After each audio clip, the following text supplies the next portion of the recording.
Chapter 340. Ron's body flashed out from behind Medusa. He was already at the end of his rope, and he barely opened his eyes. There's no other way. I'll just have to go all out. Ron gritted his teeth and raised his hand. A powerful soul force burst out from the bottom of his heart. In his powerful sea of knowledge, Ron's soul was burning wildly, and at the same time, it started to crack. He clutched his head in pain and kept letting out heart-wrenching screams. His body emitted a large amount of black mist, and his body started to turn blurry. The seawater in the sea of consciousness was churning wildly, like boiling water, emitting circles of ripples. At this moment, the entire sea of consciousness began to vibrate. Veins popped out on Ron's face, and he felt a splitting headache.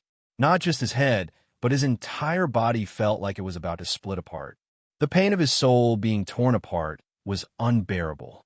A large amount of black mist seeped out from his body and filled the entire place. Ron's body was like a ferocious beast, and the surging power was terrifying. Soul ignition. In an instant, Ron's eyes turned green, and his aura continued to rise. At this moment, Ron's body left the ground and rose into the air. Everyone could feel a terrifying power appearing in the arena. What's going on? He's so heavily injured. How can he still be so strong? Medusa was shocked and immediately had a thought. No, he's stronger than before. What's going on? A trace of uneasiness appeared on Medusa's face, and her huge snake head retreated slightly, her eyes filled with wariness. This human, what's going on? Although I don't know what it is, but the feeling of power, his strength is rising, the audience was discussing among themselves. Their eyes were filled with shock and suspicion. In the central box of the arena, Ligea's brows were tightly furrowed. Grandpa Ron, what is he doing? Molin opened her beautiful big eyes wide in astonishment and said, He seems to be going through some sort of ritual. Sarah frowned. I can feel his strength rising crazily. You're only half right. Li Jian nodded slowly. He might be performing some kind of ritual. This ritual can greatly increase his power, although I don't know what kind of power it is, but this increase in power is not without a price. Rather than some sort of ritual, I feel like he's undergoing some sort of exchange. Li Jiaqin said, Grandpa, you mean even if Ron used his increased strength to win the competition, he will still? Morin said in surprise. That's right. His body will also have serious side effects. I'm still going to say the same thing. No sex is without a price. Li Jia said. Ron's expression finally returned to normal. At this moment, he slowly raised the bone staff in his hand and began to sing in a low voice. His low and powerful voice reverberated throughout the arena. Awaken, Terror Knight. After the baptism of soul ignition, Ron had stepped into the realm of a grand Magus Necromancer. The current him has the ability to summon a grand Magus Terror Knight. A powerful aura enveloped the entire arena. Countless black fog gathered and formed a huge black hexagram in the middle of the arena. Under the gaze of tens of thousands of people, an imposing figure rose from the black hexagram. The Terror Knight was taller and bigger than the Black Knight. It was more than 3 meters tall and looked like a giant. Its whole body was covered in heavy armor. Even its ghoulish face was covered by a cold helmet. The Terror Knight was riding on an unusually large skeletal horse. It was twisting restlessly as flames burned all over its body. In the Terror Knight's hand was a huge curved long saber. The cold tip of the saber hung down, emitting a bone-piercing cold light. The Black Knight weighed a ton, but the Terror Knight weighed several tons. Not only that, it was stronger and had higher defense than the Black Knight. The heavily armored Terror Knight stood there, and a suffocating aura began to spread out. This human has summoned another powerful undead creature. What is this thing? The appearance of the Terror Knight caused an uproar among the audience. Goddess Medusa was shocked. What terrifying power, what is it? Is it one of those undead? Slightly raising the curved sword in its hand, the flames on the Terror Knight burned even brighter. Looking at the huge Medusa, a green light flashed in its eyes, and it began to charge. Boom, boom, Boom! The four hooves of the bone horse stomped on the ground. The huge Terranite was like an indestructible flaming chariot as it fearlessly charged at Medusa. It's useless. Disappear for me. Seeing the opponent charging at her, Medusa let out a strange cry. She opened her mouth and an icicle shot at the Terranite. When the icicle arrived, the Terranite calmly raised the shield in its hand. The shield was abnormally large and covered half of its body. Boom! The icicle exploded on the Terranite's body, and white fog spread out. Everywhere it went, it was bone-chilling. Hee, you're not dead yet. Medusa's laughter was somewhat smug. She was very confident in her water magic. Even among monsters of the same level, there were not many who could take a direct hit from her and not be injured. At this moment, her pupils suddenly stopped moving. She saw a stalwart figure coming out of the white fog, holding a huge curved sword and charging at her. What? Medusa's eyes were wide open. This was all too unexpected. Under the powerful icicle attack, the Terranite was unharmed. The Terranite's defense was beyond imagination. Unlike the Black Knights, it also had powerful battle techniques and curses. The Terranite was extremely fast. In the blink of an eye, it was in front of Medusa. It raised its long sword and slashed down. Terror strike. Blazing flames burst out of the Terranite's body. He swung his huge and sharp blade and easily pierced through the Medusa's tough scales. He then dragged the Medusa's body and left a deep wound. Blood spurted out like a fountain. Medusa was in so much pain that she rolled around on the ground, screaming. A large cloud of dust rose in the arena. Boom! Boom! Boom! After the first strike, the Terranite took advantage of the momentum to charge forward. It turned around and swung its long sword at Medusa again. This time, its attack was accompanied by a curse. Terror. She cast the curse technique, and a wave of palpitations crept onto Medusa's face. At the same time, she became absent-minded for a moment. At this moment, the saber struck her. With a bang, a few more holes appeared on her body, and fresh blood flowed out. Bang, bang, bang. The Terranite attacked crazily. Every time it charged, it would leave a deep wound on Medusa's body. It was not that Medusa did not retaliate, but her attacks were childish and laughable in front of the Terranite. No matter if it was physical or magical attacks, they could not shake the Terranite's body. It was like a towering mountain. No matter how heavy the attack was, it could not make it take a step back. At this moment, everyone was shocked. They did not expect the tables to turn. Now, it was Medusa's turn to scream. Go, go. Kill her. Son of a human. Hurry up and kill that magical beast. At this time, the applause from the audience was thunderous, and the cheers were endless. Almost everyone was cheering for Ron, in the big box in the middle. Go, Ron. Morin's face was filled with joy. Overjoyed, she jumped up and down, desperately cheering for Ron. Li Jia smiled and said, necromancy is getting more and more interesting. Sarah also had a look of admiration on her face.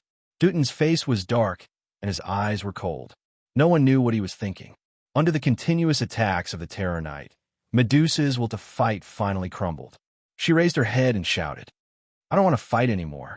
I don't want to fight anymore. I surrender. Surrender? I heard it. That Medusa surrendered. The son of a human won. The audience cheered and applauded one after another.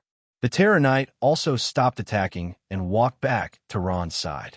It stood quietly at the side. The Orc judge ran to Ron's side and asked with concern, Are you okay? Ron smiled. Blood trickled down from the corner of his mouth. He was already at the end of his rope. His body went limp and fell to the ground. He fainted. The Orc referee reached out to support Ron. He took a deep breath, grabbed the unconscious Ron's arm, and raised it high. Winner. Ron, well done, son of a human. What a wonderful battle. The Orcs in the audience stood up and applauded. They wanted to show their respect to the strongest person in their hearts. At this moment, Medusa had already transformed into her human form. She looked like a 17 or 18-year-old girl. She glared fiercely at Ron, who had already fainted. Her mouth moved, but she didn't say anything. She turned around and limped away. Zhu Leng was watching all this from the high platform. Liang shook his head and disappeared from the platform. Ron, what happened to Ron? Morin asked anxiously. She rushed to the contestants' lounge and saw the orc judge helping Ron, who had turned into a puddle of mud. Nothing. He seems to have fainted. He should wake up after resting for a while. The orc judge answered honestly. He thought for a while and said, Of course, I will get someone to take care of his injuries. Thank you. Morin was relieved. She smiled and said, You don't have to worry about his injuries. I'm a wizard, I see. Then I'll have to trouble you, Master Wizard. The orc judge nodded and placed him on a simple bed. He bowed and left the room. Morin looked at Ron worriedly. Ron was breathing heavily. The wounds on his body were so deep that his bones could be seen. Letting out a long sigh, Molin faintly said, Ron, oh Ron, is this battle between the young masters really worth you risking your life like this? Chapter 341. Update date, 2012-08-31. Morin took a deep breath and used Healing Guard. After a while, Ron's injuries healed at a speed visible to the naked eye.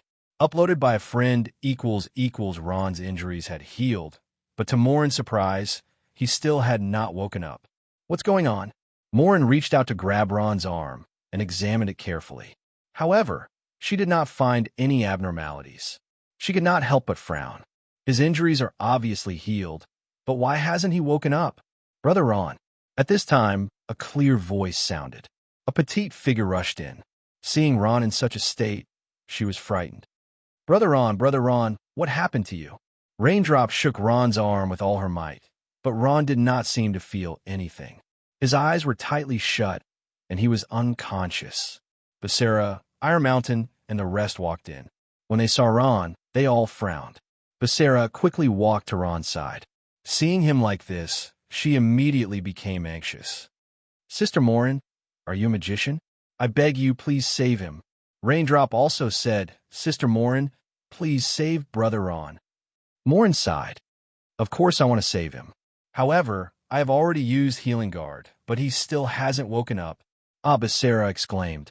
Then when will he wake up? I don't know either. Morin spread out her hands.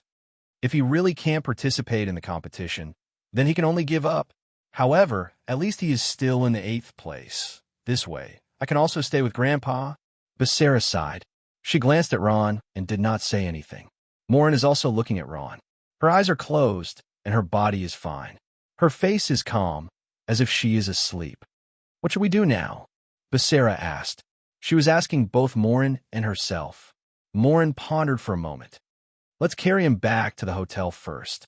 He might have fainted because of overexertion. Come, Taishan, carry him back. Morin said. Yes, big sister. Taishan nodded and reached out to help Ron up.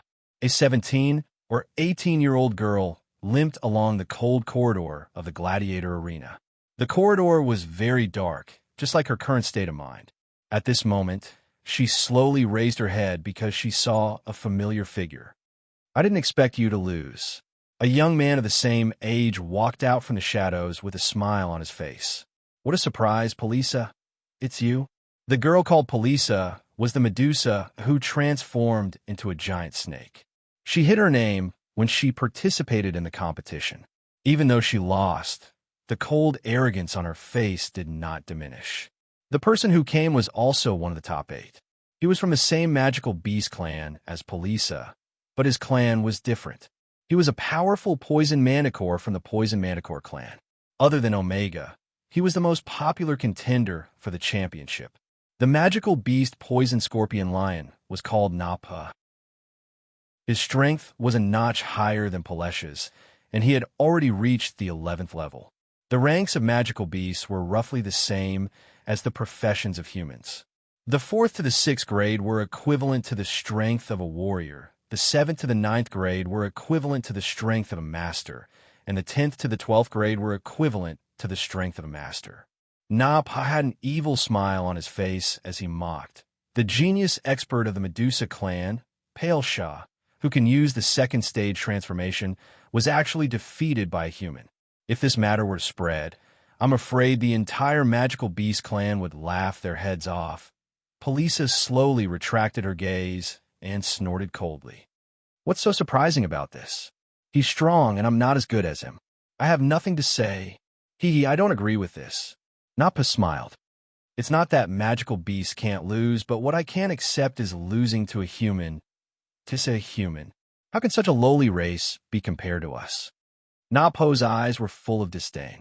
What's the point of saying this now? Polisa laughed. Defeat him before you follow me. Nappa smiled.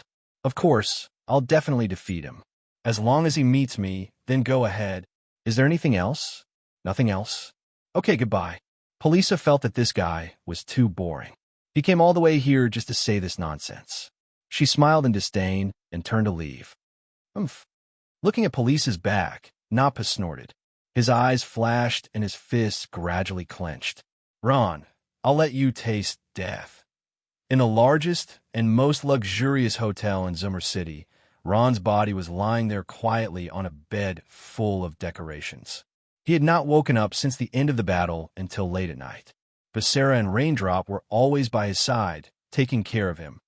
Yeah, the door opened, and Mullen pushed the door open as she walked in. Raindrop had already gone to sleep in the room next door. Only Becerra was there. Morin asked with concern. He hasn't woken up yet? Becerra shook her head. The two of us took turns looking after him, but he didn't wake up, Morin sighed. Tomorrow is the quarterfinals. If he doesn't wake up, he'll have to forfeit. Morin's tone was full of regret. Although he could still stay in the 8th place if he forfeited, the treatment for the 8th place was completely different from the top 3. With the ability that Ron had displayed today, he could possibly enter the top 3. Big sister, can I ask you for a favor? Becerra lowered her head and asked softly. Moore nodded. You. Becerra's long eyelashes were filled with tears. Big sister, Ron has already qualified and gotten a place. However, the next competition will be more dangerous and the opponents will be stronger. I don't want anything to happen to Ron. She bit her lips and looked up. Big sister, can I beg you not to let him participate in the competition again? Looking at Becerra's crying face, Morin sighed deeply. Her gaze landed on Ron's face. His face was calm, and he was sleeping like a child. At this moment, he did not look like a warrior who was fighting with magical beasts. He had almost lost his life today. Morin could not bear to see him like this. She gritted her teeth and nodded. Becerra's eyes lit up. Really? Big sister? You really asked him to forfeit the competition? Of course. Morin smiled. We had an agreement. He had gotten a place in the competition and had fulfilled his promise to me. I should also fulfill mine. It doesn't matter if he participates in the next competition or not. That's great. Becerra cheered. Morin smiled bitterly. She had agreed to Becerra's request because she did not want Ron to take any more risks. She did not know when she started to worry about Ron. After chatting for a while, Morin left. The room fell silent. Becerra placed her hands on her face and looked at Ron quietly. Unknowingly, Ron's face became blurry. Ron was unconscious because his body was not injured. It was his soul. After using soul ignition, his soul was heavily injured. In Ron's sea of consciousness, Ron's soul became very thin. It was as though he had lost a large amount of energy. He was in a daze. Is this my soul? Ron entered his sea of consciousness and took control of his soul. He raised his hand. His hand became very thin, as though it would disappear at any moment. As expected, I'm heavily injured. Ron smiled bitterly. Soul ignition should not be used so easily. Using soul ignition would injure the soul. But this time, the injury to his soul was too severe. The green energy from the soul ring was unable to heal his soul in a short time. When he reached the whirlpool in the sky, Ron decided to go there. His soul rose and gradually floated up. His entire body was sucked into the whirlpool. Countless bones piled up into a mountain, and Ron walked through the mountain. He arrived at the familiar bone castle. In front of the castle, there were two skeletons holding huge axes. When they saw Ron, their eyes flashed. They released their axes and let Ron in. Ron slowly walked to the center of the hall. In the center of the hall, there was a crystal coffin quietly placed on the ground. At this time, a familiar figure entered his eyes. Grandpa Homelin. Ron rushed over at the first moment. Sure enough, Grandpa Homelin was lying in the crystal coffin. He was quietly lying there with a serene expression. Ron noticed that his soul had recovered a lot. However, he was too weak to wake up. He thought of Grandpa Homelin by his side, smiling at him. Grandpa Homelin. A trace of joy occupied Ron's heart, and at this moment, his face was full of excitement. Grandpa Homelin's soul had recovered. Although it was slow, it was indeed a pornographic novel. Recovered. He believed that one day, Grandpa Homelin will wake up again. Ron took a deep breath and got up. Just as he was about to leave, a ray of light attracted his attention. The ray of light came from behind the stone tablet. On the tablet was the undead magic cultivation method that Grandpa Homelin left for him. However, he did not notice what was behind the tablet. There is something there? Ron's heart jumped. He quickly walked towards the ray of light. This was a long corridor. At the end of the corridor, there was a dark green ray of light. Ron walked along the corridor. When he reached the end, a strong ray of light shone on him. He could not open his eyes. Covering his eyes slightly with his hand, Ron's eyes narrowed for a moment. When he opened his eyes, he was shocked.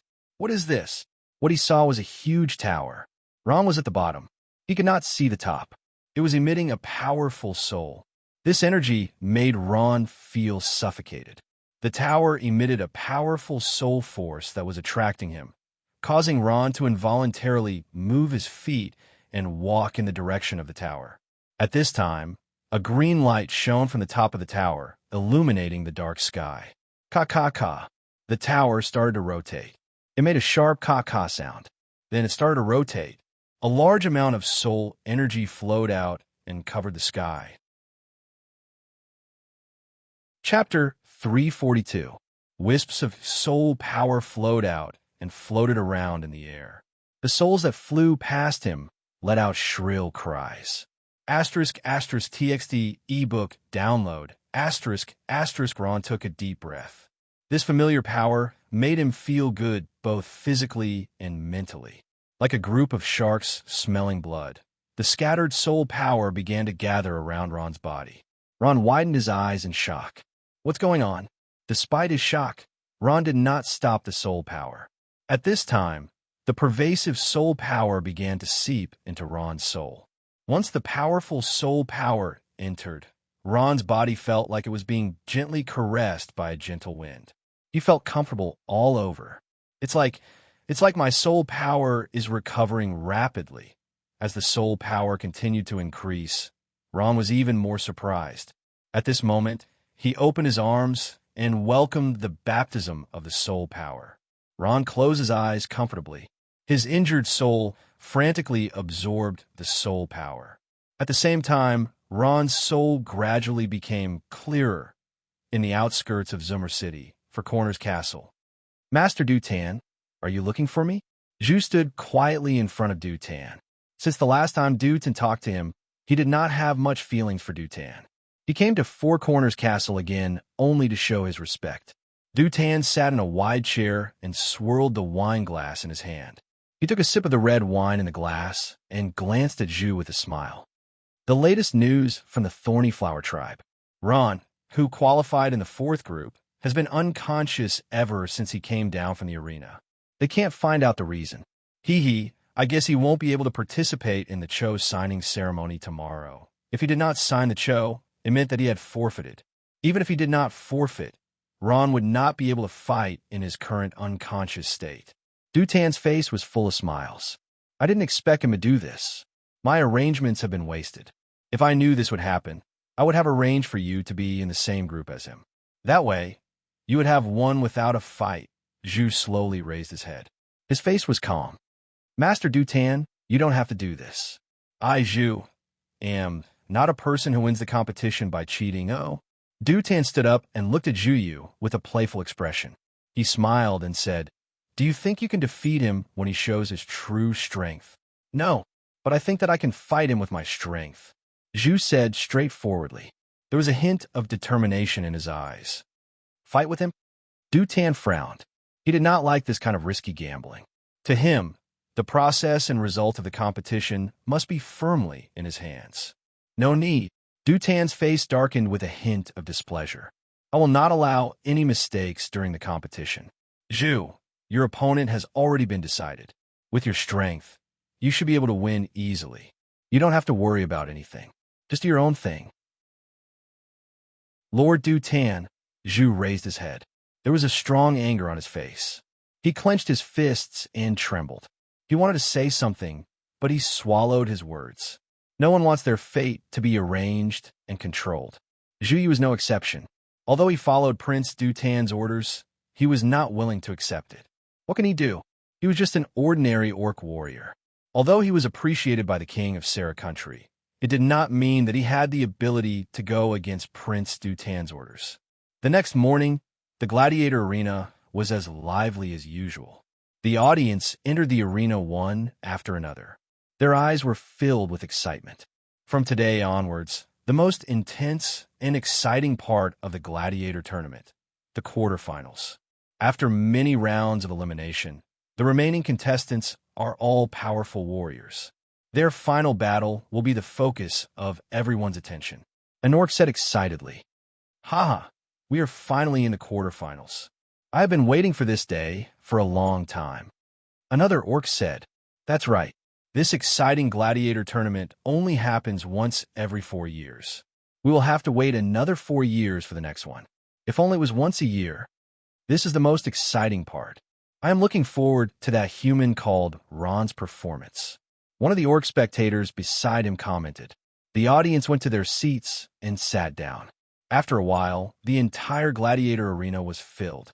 Everyone is looking forward to the quarterfinals. In the big VIP room in the middle of the gladiator arena, Sarah looked at the sky and smiled. "It's about time." She stood up. "Wait," Dutan also smiled. "Brother, I'll be the one to host the Cho draw ceremony for the quarterfinals, right? You?" Sarah's eyes widened as she sized him up. Dutan asked calmly, "Can I?" Sarah laughed and patted him on the shoulder. "All right, Dutan, you will be the host this time. Who asked you to be my younger brother?" A smile appeared on Dutan's face. In the middle of the gladiator arena, all the contestants are ready. They are lined up in a row, and their faces are filled with confidence.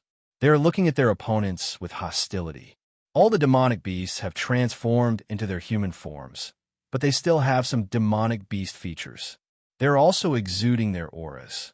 Among all the contestants, only one stands out. At the same time, he is the one who received the most cheers. This person is Zhu. He is the only orc in the quarterfinals. Come on, Zhu, defeat them all. Victory belongs to the orcs for the horde. Almost all the spectators were shouting at the top of their lungs. Many female orcs were also shouting Zhu Yi's name.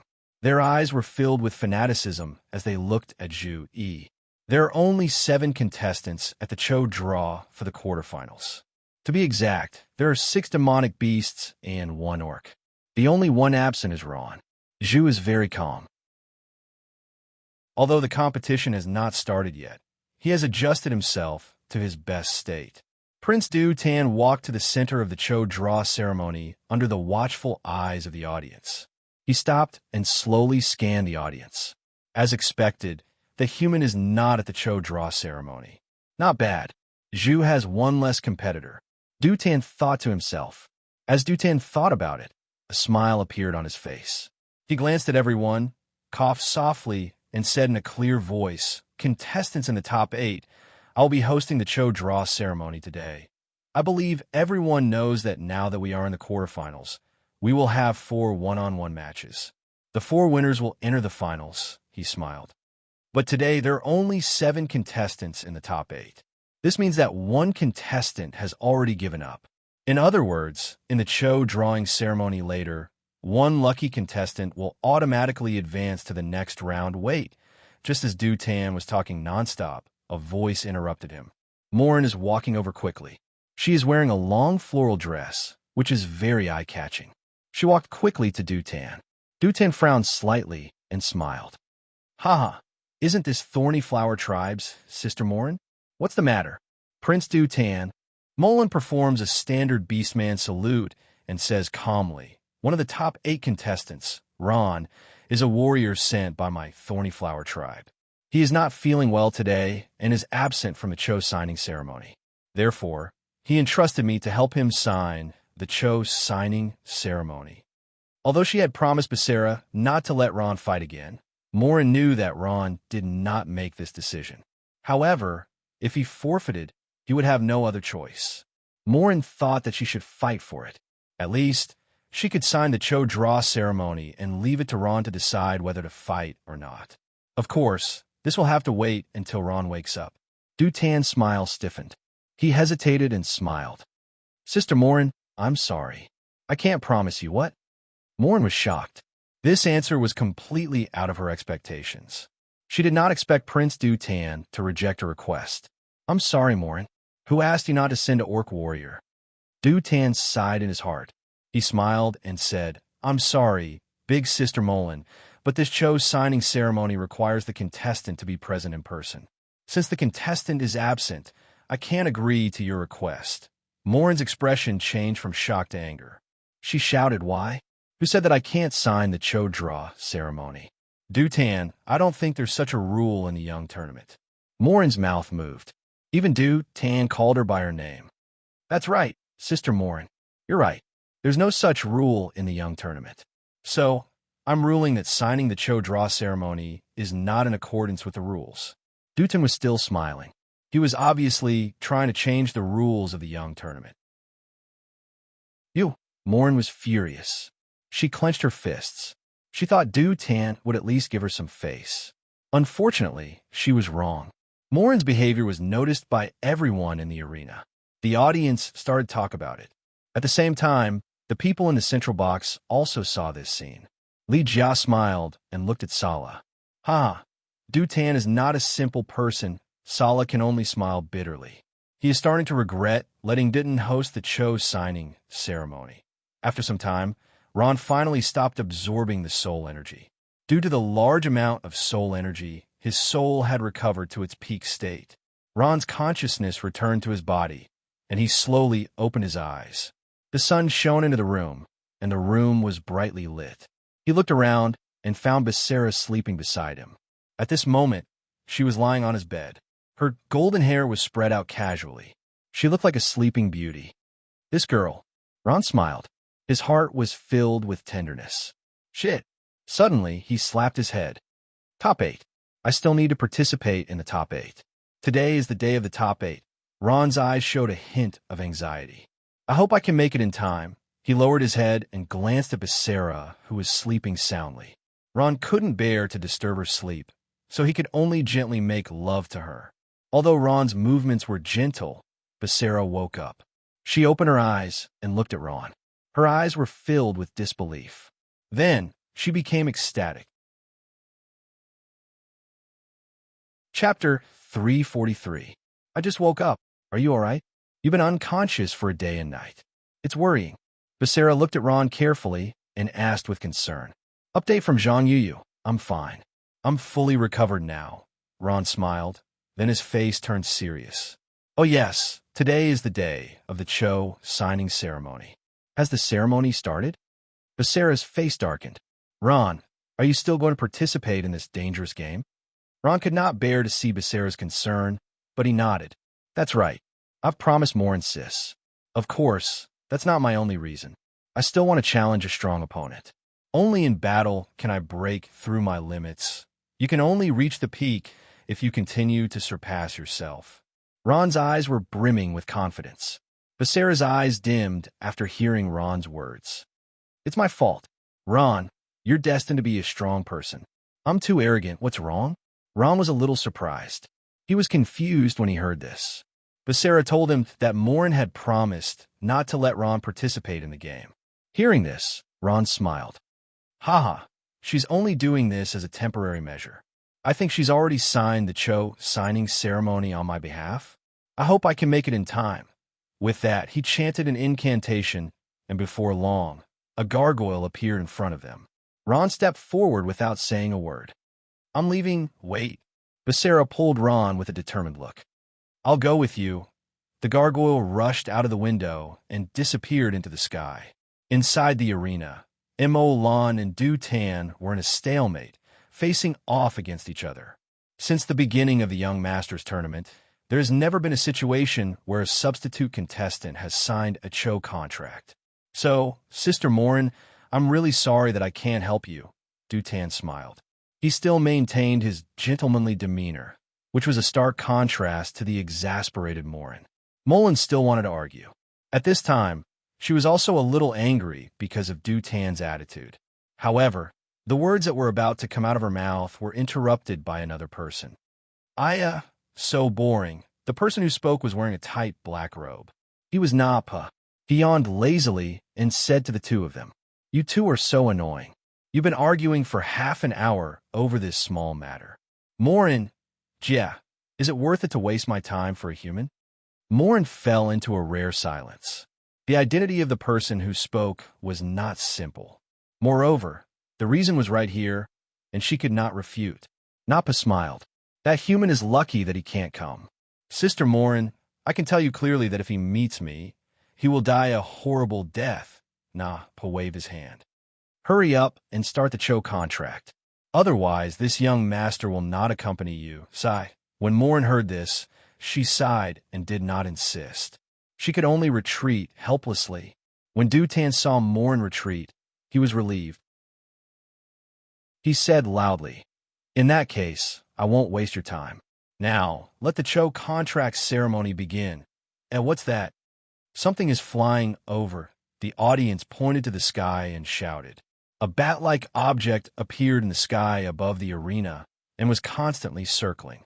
At this time, some sharp-eyed audience members saw the human sitting on the back of the object and shouted loudly, "It's Ron.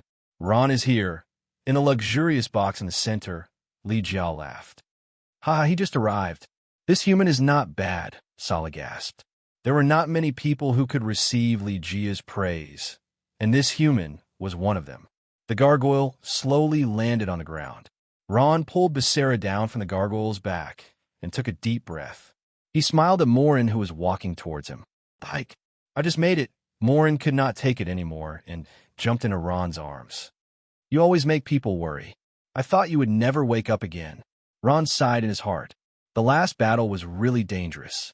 His soul was almost destroyed by soul ignition. If not for the soul ring, he would not have been able to wake up. "It's okay. It's okay." Ron patted her shoulder and smiled. "I'm not here now, right? Morin, don't worry. I will persevere until the end." Then, he looked up and smiled. "Prince Dutton, the Cho signing ceremony can begin now." Dutton's expression was ugly. He did not expect Ron to appear at the Cho signing ceremony at the last moment. It took him a while to recover from his shock. F***CK. This human always messes with my plans. Dutton cursed in his heart. "Come, it's time to make some arrangements." His eyes flashed, and he winked at an orc referee behind him. The orc nodded lightly to show that he understood. Dutton smiled. "Okay, the Cho signing ceremony will begin. Staff, bring up the box used for Cho." "Yes, Prince Dutton." The orc judge behind him replied and bowed to everyone. "Please wait for a moment." Dutton had already made the arrangements. He looked at the calm Ron in front of him, and a murderous look flashed in his eyes. "You ungrateful thing. Since you want to die so much, I'll fulfill your wish." As if he felt a malicious gaze, Ron looked in Dutton's direction. Dutton immediately put on a smile. "My work is done. I won't waste your time anymore. Goodbye." Dutton bowed slightly and turned to leave. "Master Dutton, do you have any other orders?" In a remote corner of the arena, the orc judge who had just left asked with a flattering smile. Dutton leaned his back against the wall and looked at the arena with a murderous look. He said in a low voice, "There's a change to the original plan.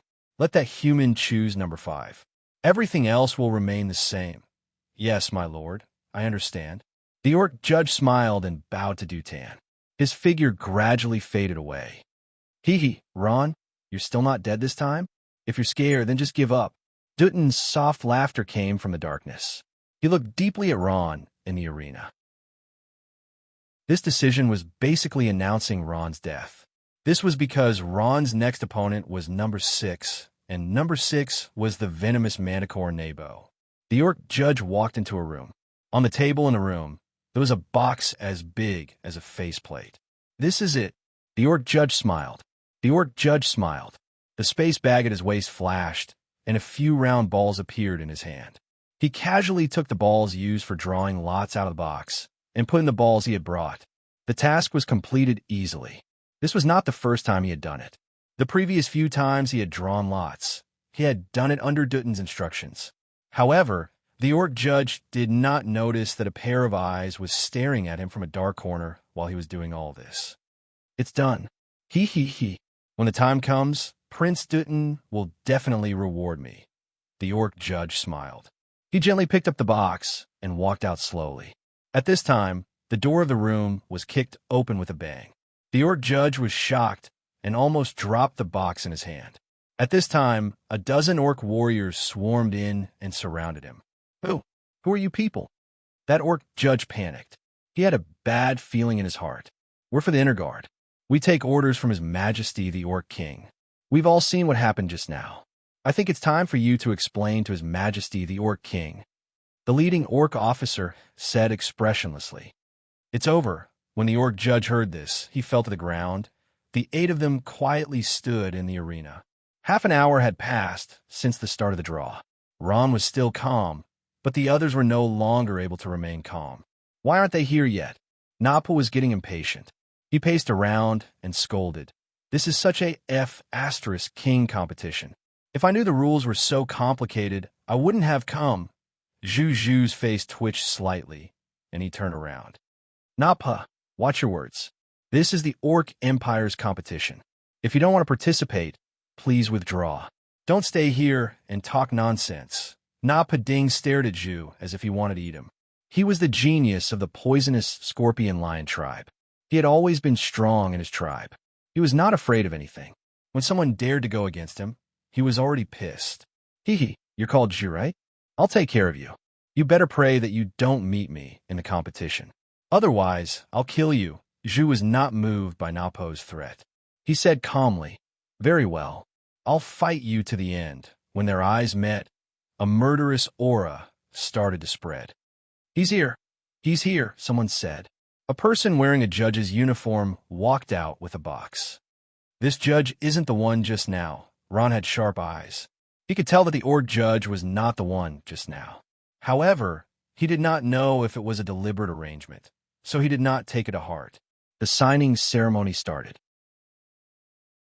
Other than the orc judge who came out with the box, there were a few other orc judges supervising. Ron and the rest lined up one by one. They took out a round ball from a box.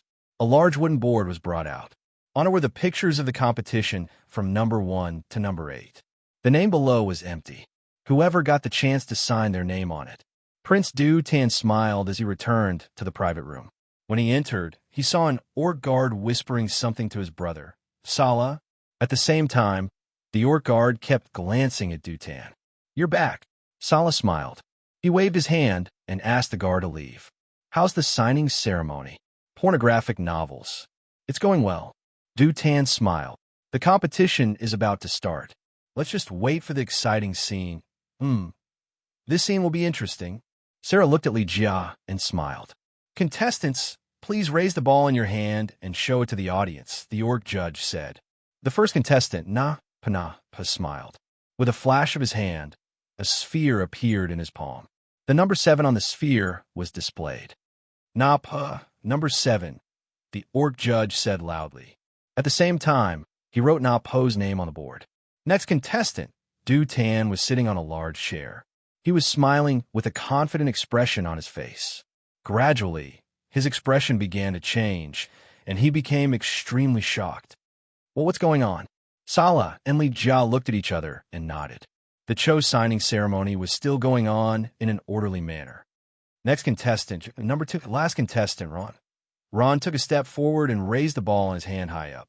The white ball in his hand showed a large 1 character. Chapter 344. In the central box of the Great Colosseum, Dutan's body stiffened, and the muscles on his face trembled. In an instant, his eyes widened, as if he had understood something, and he suddenly turned his head. Li Jia and Sala were sitting there quietly, looking at him. You knew about it, Dutin's voice was trembling. He could not sit still and stood up. Sala smiled. Not really. We just found out. Li Jia smiled and said, I already felt that something was wrong when we were in the group of death. There are nearly 1,000 contestants in the tournament of young masters. How could there be such a coincidence that the fourth group is full of magical beasts and only one human?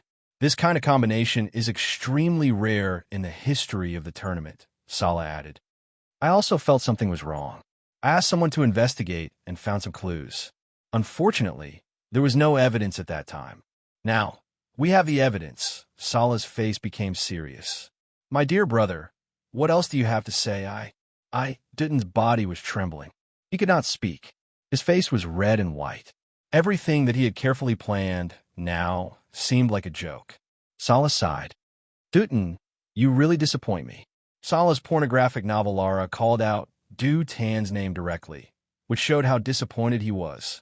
I did it for the orcs. Dutin's mouth moved. He finally squeezed out a sentence. Of course, I know you did it for the orcs. If you did it for yourself, do you think we would let you go so easily? Sala said sternly.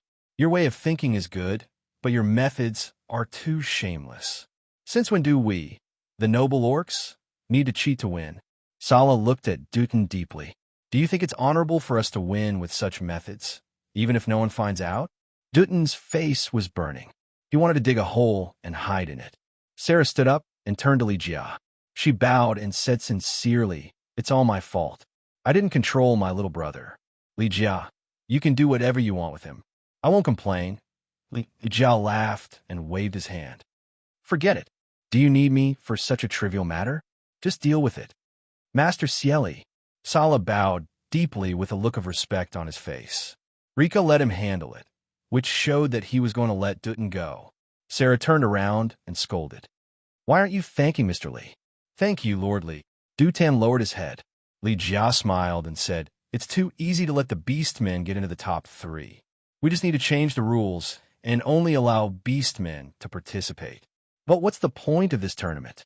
At present, the talent of us beastmen cannot compare to the magical beasts, but it is precisely because of this that we encourage generations of beastmen to strive to be the best, to make up for our lack of talent with diligence.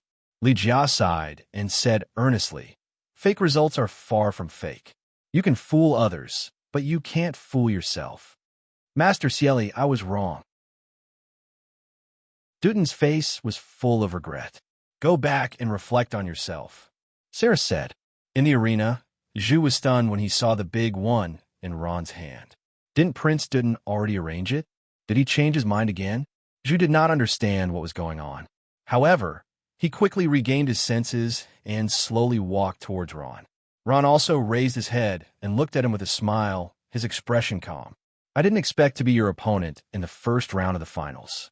To be honest, I'm a little surprised. But I'm looking forward to your performance in the next round. Zhu said calmly. Ron's face was full of confidence. He smiled and said, Me too. At this time, the judge's voice entered their ears. The first round of the quarterfinals is between the Beastman Zhu and the human Ron. You two should get ready. Ron's heart skipped a beat. They are in the first round of the quarterfinals, and the round is about to start. Crash! Cheers came from the audience. Everyone was looking forward to the battle between Ron and Zhu. Li Jia and Sarah looked down at the arena. There were only the 2 of them in the central box. Even the beast man, Shin, had left. Obviously, they have something important to discuss. Sarah looked apologetic. Master Cieli, I didn't expect my brother to do such a thing. I'm really sorry. Li Jia smiled and said generously. Forget it. He did it for the beastmen. He has good intentions, but his methods are not honorable. Sarah lowered her head. We found out too late.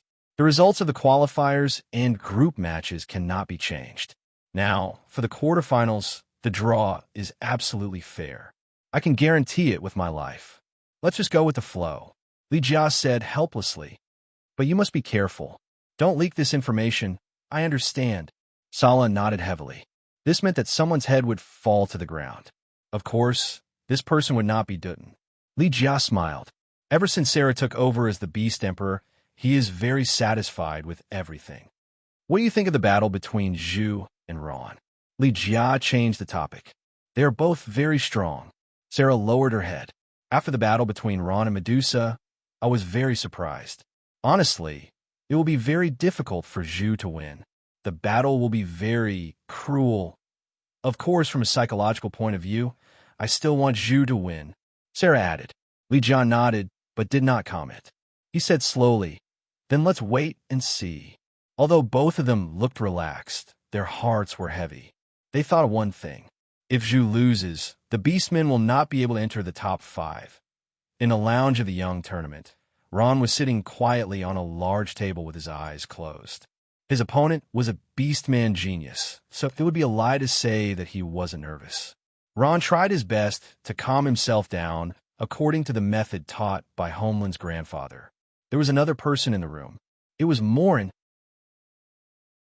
She was sitting there with a hesitant look. At this moment, Ron opened his eyes and looked at her with a smile. Big Sister Molan, you seem to have something to say to me? Molan hesitated for a moment. Dutan sent someone to pass me a message just now. What did he say? Ron frowned and asked. That person did not say. He only said that if Zhu loses, the entire Beastman tribe will not be able to receive the prize. Morin said softly. Ron smiled. He understood what Morin meant. Then what do you want me to do? Morin was conflicted. One side was the honor of the Beastmen. The other side was the honor of the Thorny Flower tribe. It was hard for her to choose. If Ron was a Beastman, it would be fine. But he was a human. Ron understood everything from Morin's eyes. He nodded and sighed. I know what to do. No. Molan screamed. She ran over and grabbed Ron's arm tightly. Her beautiful big eyes looked at him, and there was a resolute look in her eyes. Ron, don't be burdened. Really, I regret telling you this. Ron, stay away. No matter what the situation is, you must do your best to obtain the victory that belongs to you. Do your best. Do your best. The first match of the top 8 was between Wind Knight Zhu and Necromancer Ron. One was the young genius of the Beastmen tribe, and the other was a mysterious expert who practiced necromancy magic. Their battle would be intense. Before the match even started, the spectators in the Colosseum were already shouting at the top of their lungs. Who do you think will win? Nonsense, of course it will be the young genius of the Beastmen tribe, Wind Knight Zhu. But that Ron is also very strong. The audience spoke one after another. Overall, the strength of both sides was very close. When Ron stepped into the arena, Wind Knight Zhu was already there. In an instant, the atmosphere in the arena reached its peak. Zhu smiled. Ron, you are finally here. I've been looking forward to this match for a long time. Me too. Ron smiled. I'll do my best in this match. Zhu's eyes lit up, just as I wish. Have the two of you decided to fight? The referee for this match was still the orc referee from back then, the one who had saved his life in the battle with Medusa. Ron and Zhu nodded. They did not have any objections. Then, once you hear the command, the competition can begin. The Beastman referee retreated far away. As a referee for the top 8 matches, there's a lot of pressure. Because both sides are strong, sometimes the referee will be affected. Begin. With the referee's command, the first match of the top 8 matches began.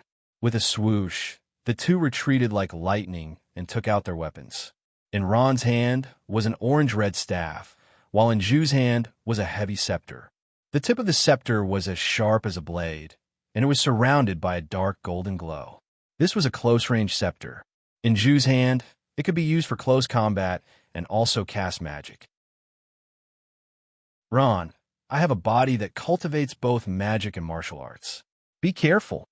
Zhu held the scepter in one hand and a huge shield in the other as he spoke arrogantly. What a coincidence, I have the same. Ron smiled, then his face sank. I am going to attack. Come. Zhu was not to be outdone. Slowly taking a deep breath, Ron lowered his bone scepter and muttered, Ka! Ka! Ka! Countless skeleton warriors crawled up from the dark ground. Their eyes glowed with a faint green light as they let out heart-trembling howls. Chapter 345.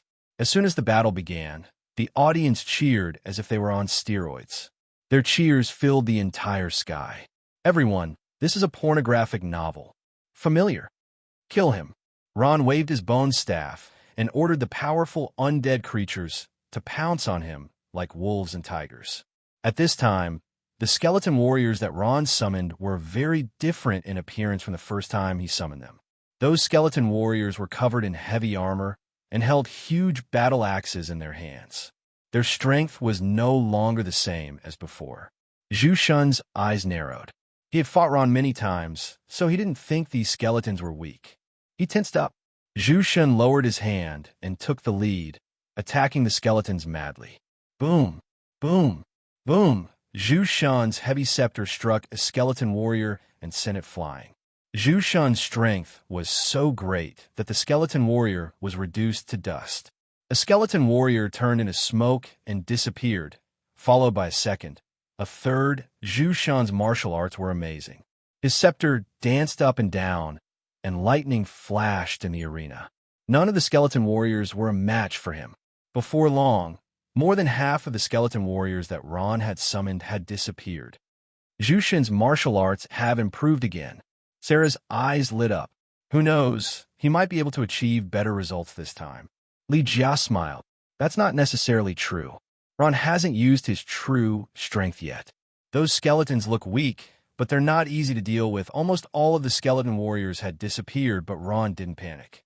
He chanted an incantation, and before long, another large group of skeleton warriors crawled up from the ground. When the skeleton warriors appeared again, Zhu Shun gasped. This time, he felt that this so-called necromancer was very difficult to deal with. Hee. Zhu Shun, kill as many as you want.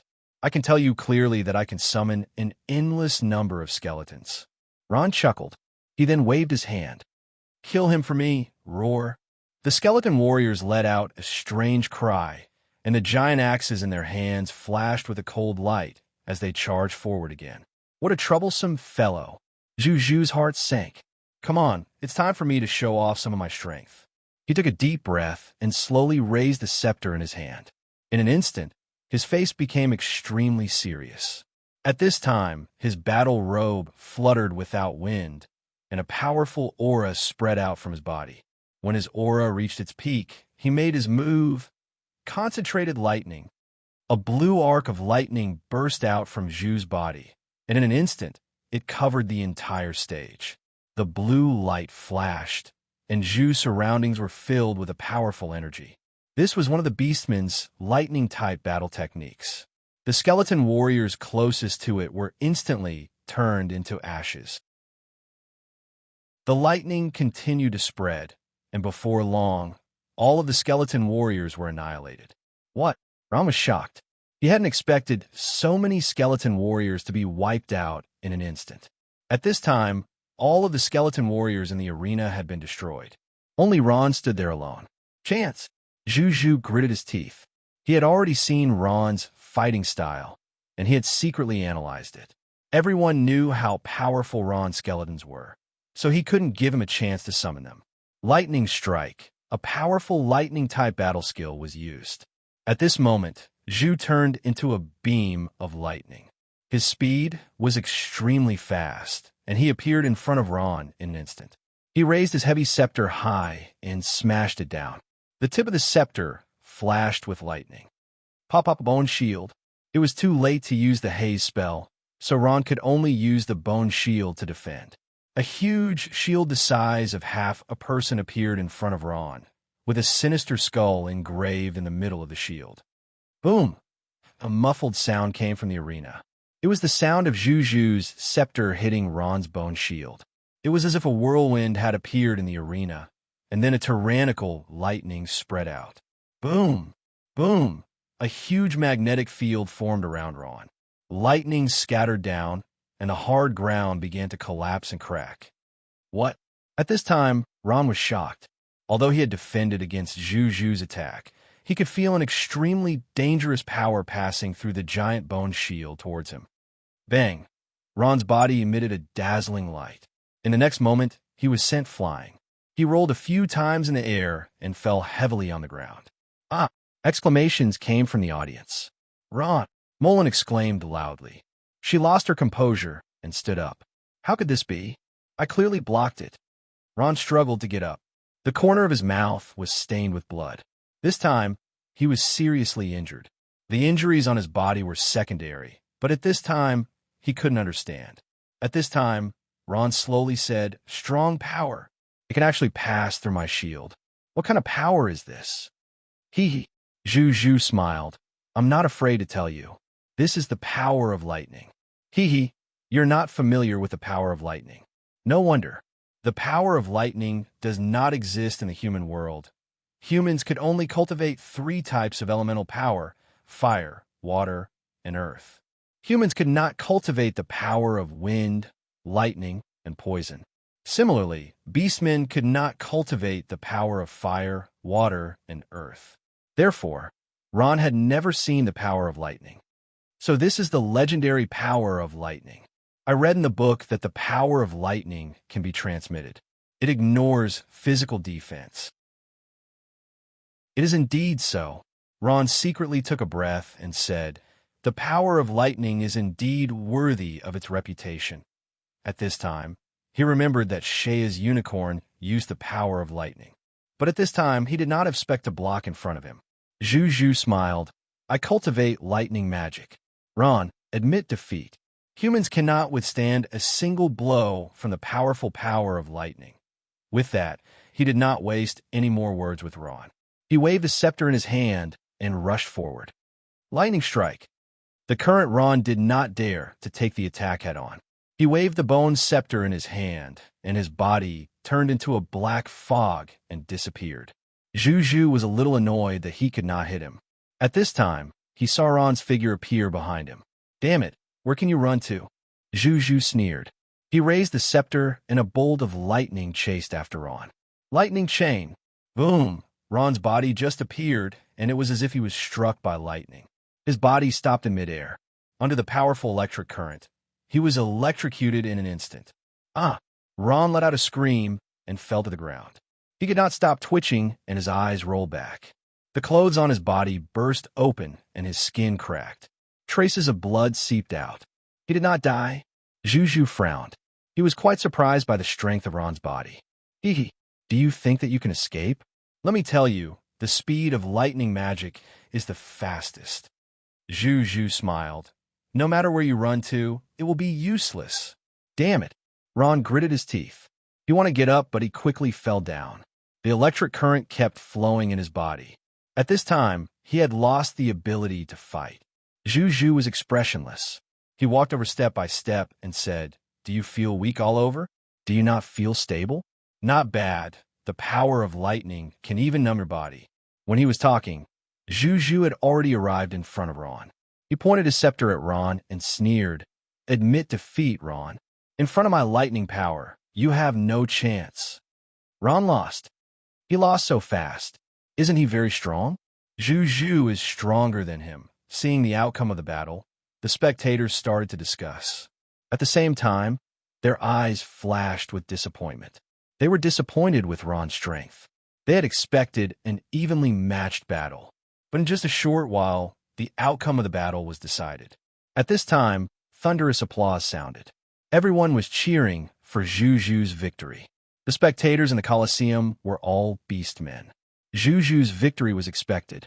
Morin heaved a sigh of relief. She had a complicated look in her eyes. She was disappointed and happy at the same time. No one knew if this feeling was bitter or sweet. In the central box of the Colosseum, Sala was grinning from ear to ear. Zhu won.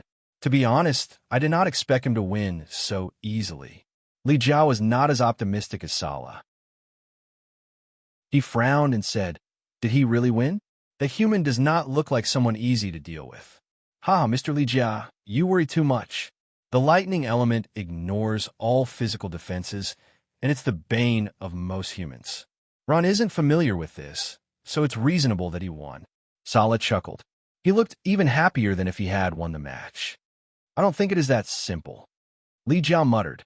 In the Colosseum, Ron gritted his teeth and tried to get up, but he collapsed again. Damn it, my body is not listening to me. Ron, are you still not going to give up? The paralysis from a lightning power is not something that can be dispelled in a short time. Zhu sneered. If you do not surrender, I will not be polite. Don't forget, this is a competition. If you do not surrender, I have the right to kill you. Ron did not seem to hear Juju. He was still struggling. Just then, the remaining lightning power in his body flashed, and he collapsed again. Ron's tenacity surprised Juju. Juju's eyes flashed fiercely. Come, you're not going to give up. Since you wanted to kill you, there is no other way. In the box of the Colosseum, Morin had already covered her mouth. Her eyes were filled with tears. Ron, surrender now. If you don't surrender now, Zhu will really kill you. Surrender now. Becerra, Raindrop, and the others' hearts were already in their throats. Juju was about to make his move. He did not want to delay any longer. He raised his scepter with a sinister smile. Lightning flashed at the top of his scepter. He sneered and smashed it towards Ron's head. At this time, Ron suddenly raised his head. His eyes had turned green. It was very strange. Soul ignition. Chapter 346. A powerful soul power burst out in an instant, causing Ron, who was on the verge of death, to become as lively as a dragon and as lively as a tiger. He quickly retreated and escaped from Zhu's grasp. How could this be? Zhu's face turned serious. He could feel that Ron's strength had become abnormal. In just an instant, his strength had increased by a few times. You want me to surrender? It's not that easy. Ron shouted coldly. At this moment, his body was burning with a raging fighting spirit, and his pitch-black eyes had turned green. Haha, Ron, it's useless to fight on the verge of death. You are not my opponent. Zhu sneered, and the scepter in his hand flashed with a spark of electricity. Ron said coldly, You are still talking big when you are about to die. Turn around.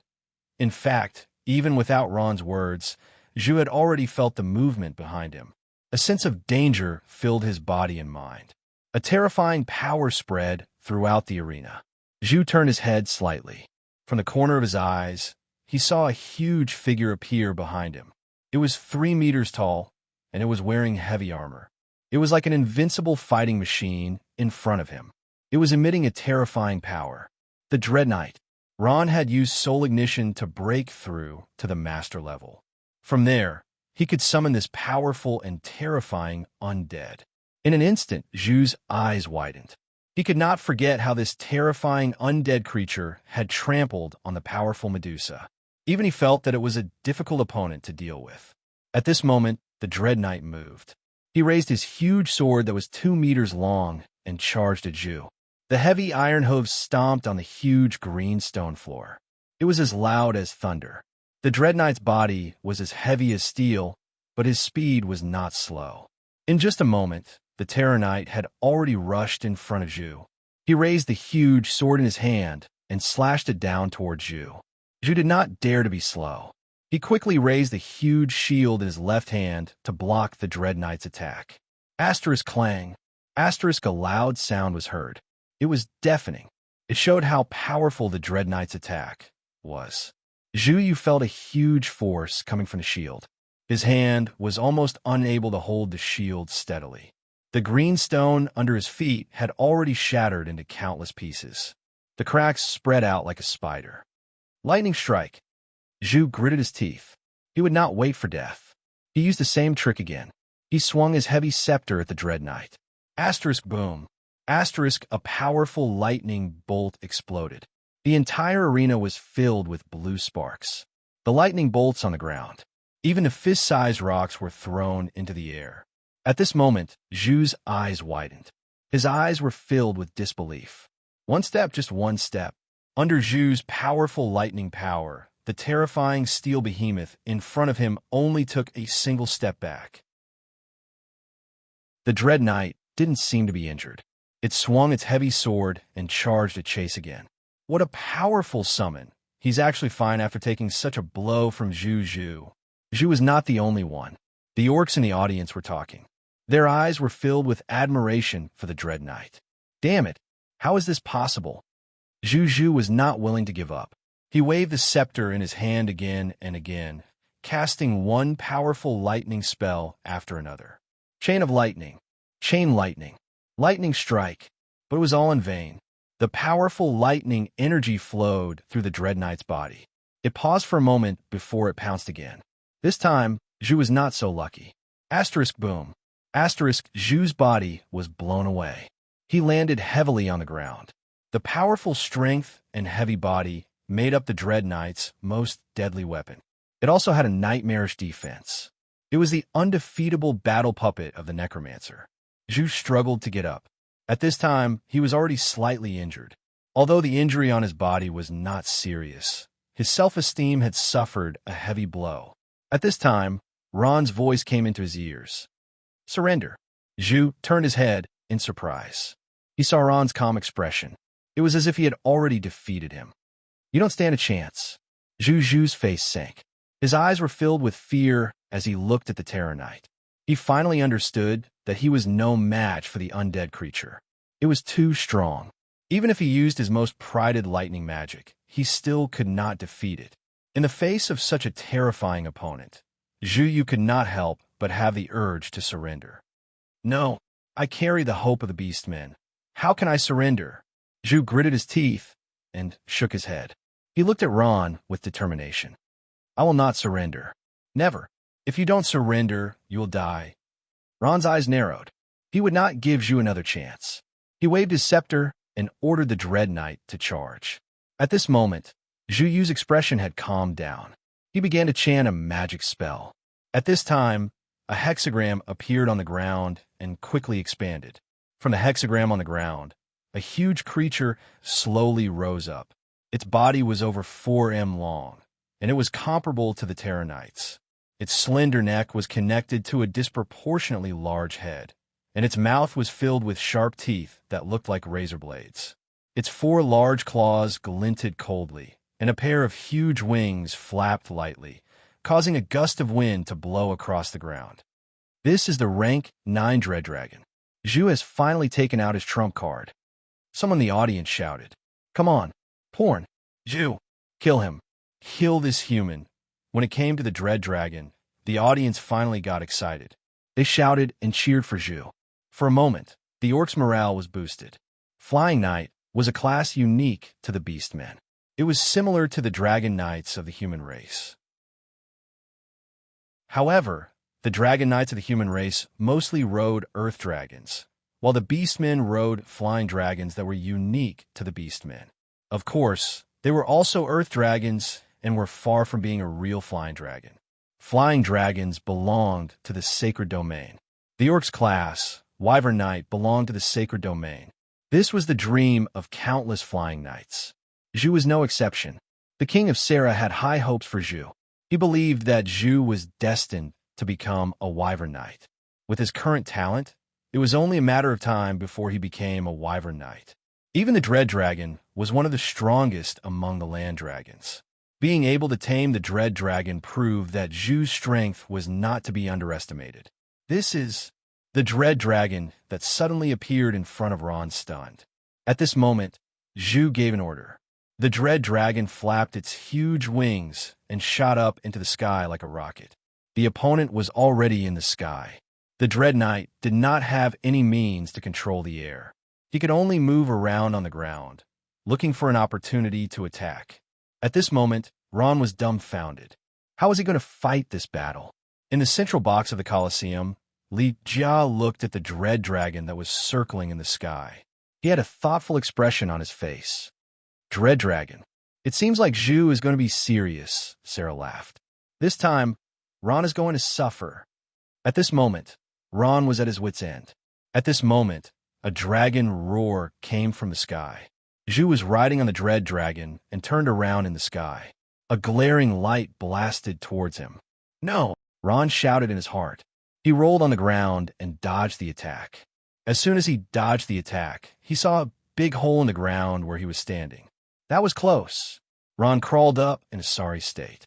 When he saw the big hole, he could not help but be shocked. After failing to hit the target, he turned around and attacked Ron again. Zhu's tactic was very effective. At this moment, his target was not the Dread Knight, but the controller of these undead creatures, Ron. Boom! Boom! Boom! Countless bolts of lightning fell, and under the intense bombardment, Ron could only cover his head and flee like a rat. The Terror Knight beside him, with its powerful combat power, could only circle around in place. Without any means of air control, it could do nothing. Skeleton Magician. In this critical moment, Ron chanted a spell in his heart.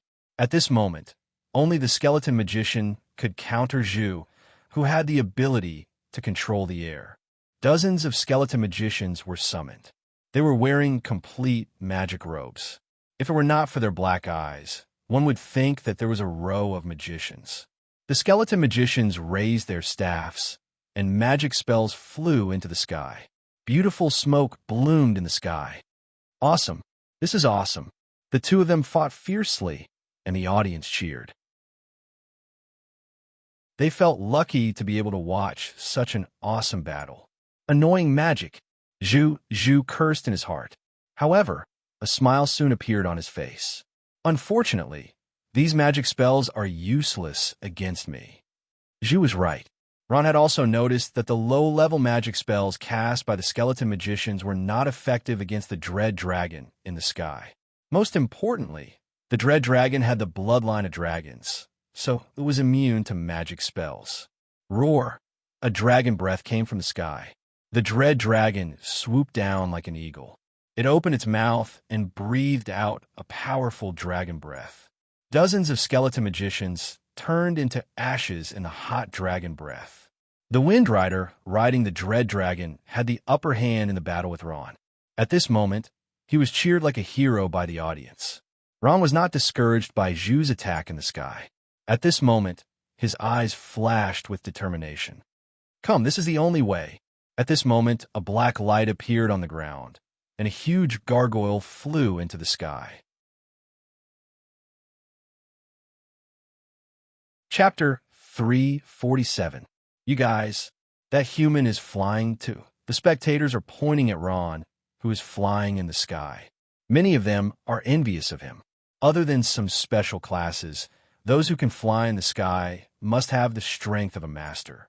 Uploaded by a friend equals this bastard can fly too? Zhu was stunned for a moment, but he calmed down quickly. Very good. Let's get rid of him once and for all, Zhu sneered. He clamped his legs and rode the hunting dragon towards Ron. Boom! Ron and Zhu exchanged blows, but neither of them had the upper hand. Both of them flew past each other, and a gust of wind blew in the sky. Zhu turned around and pounced at Ron again. Ron finally felt that something was wrong when he saw Zhu charging at him again. Compared to the slow gargoyles, the hunting dragon is too fast. It is so fast that Zhu does not even have time to block it. Zhu attacked again, and Ron was at a disadvantage. His body tilted, and he almost fell. Zhu smiled. Ron, you're going to lose. My mount, the hunting dragon, is the overlord of the sky. How can you be my opponent when you're riding on this slow thing? A knight with a mount is at least 30% stronger, and Zhu's confidence is inflated. On the other hand, Ron's gargoyles did not have any buffs. With this comparison, the situation is even worse for Ron. How about a few more? Ron did not want to be outdone. He waved his orange staff of inheritance. Black shadows flashed around him, and 5 gargoyles appeared out of nowhere. They screamed and pounced on Chase, who was riding on the hunting dragon. Damn, why are there so many of them? Zhu frowned when he saw the situation. At this time, the hunting dragon opened its mouth and breathed out a dragon breath. Boom! One of the gargoyles was burned to ashes. Zhu did the same thing.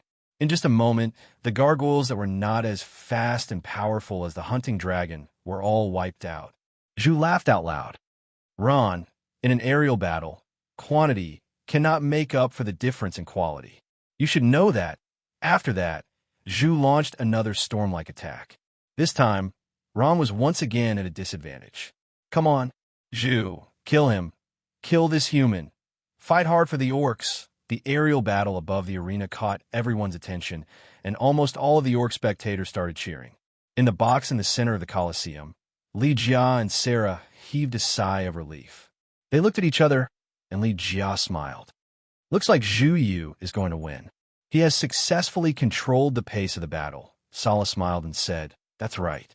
If we win this round, Our Beastmen race will definitely be in the top 3 of this year's Young Strongest tournament. Everyone thought that Zhu Yu had already won. Ron was completely suppressed by Zhu. At this moment, his entire body was covered with wounds. Even one of his arms was broken by Zhu's heavy scepter. He could barely lift it up. However, he gritted his teeth and did not give up. At this moment, a wave of dizziness came from Ron's head, and he was shocked. What happened? When Ron's consciousness entered his body, he was shocked when he felt that his soul was extremely weak. He saw that his soul was desperately releasing powerful soul energy. At the same time, his soul was gradually weakening. It had become much dimmer and almost disappeared. Even with the soul ring, his soul energy was still rapidly depleting. Ron knew that when his soul energy was completely depleted, he would fall into a deep sleep like last time. He did not know when he would wake up again. There's no time. I have to defeat him quickly. Ron's heart was filled with a sense of urgency. He looked at Zhu Yu, who was preparing to attack. Zhu Yu had the upper hand. Ron was at a loss. Was it really that easy to defeat him? Should he fight, or should he surrender? Ron's thoughts started to waver. At this moment, he glanced at the heavy figure on the ground from the corner of his eyes. The Terror Knight was like a warrior waiting for orders. It was slowly moving. I got it.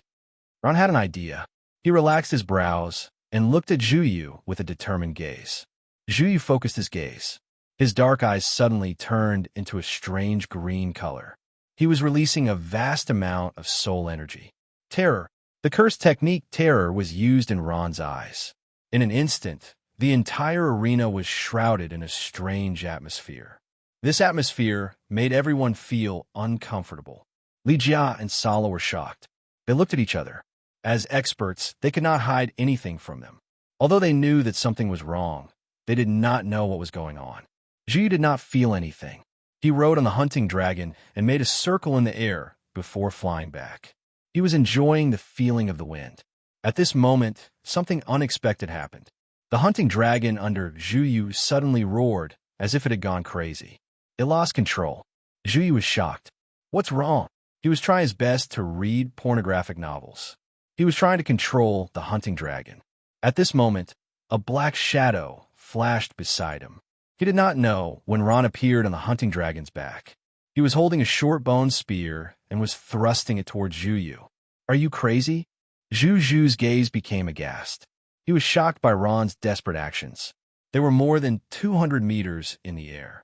On one side was the hunting dragon that had lost control.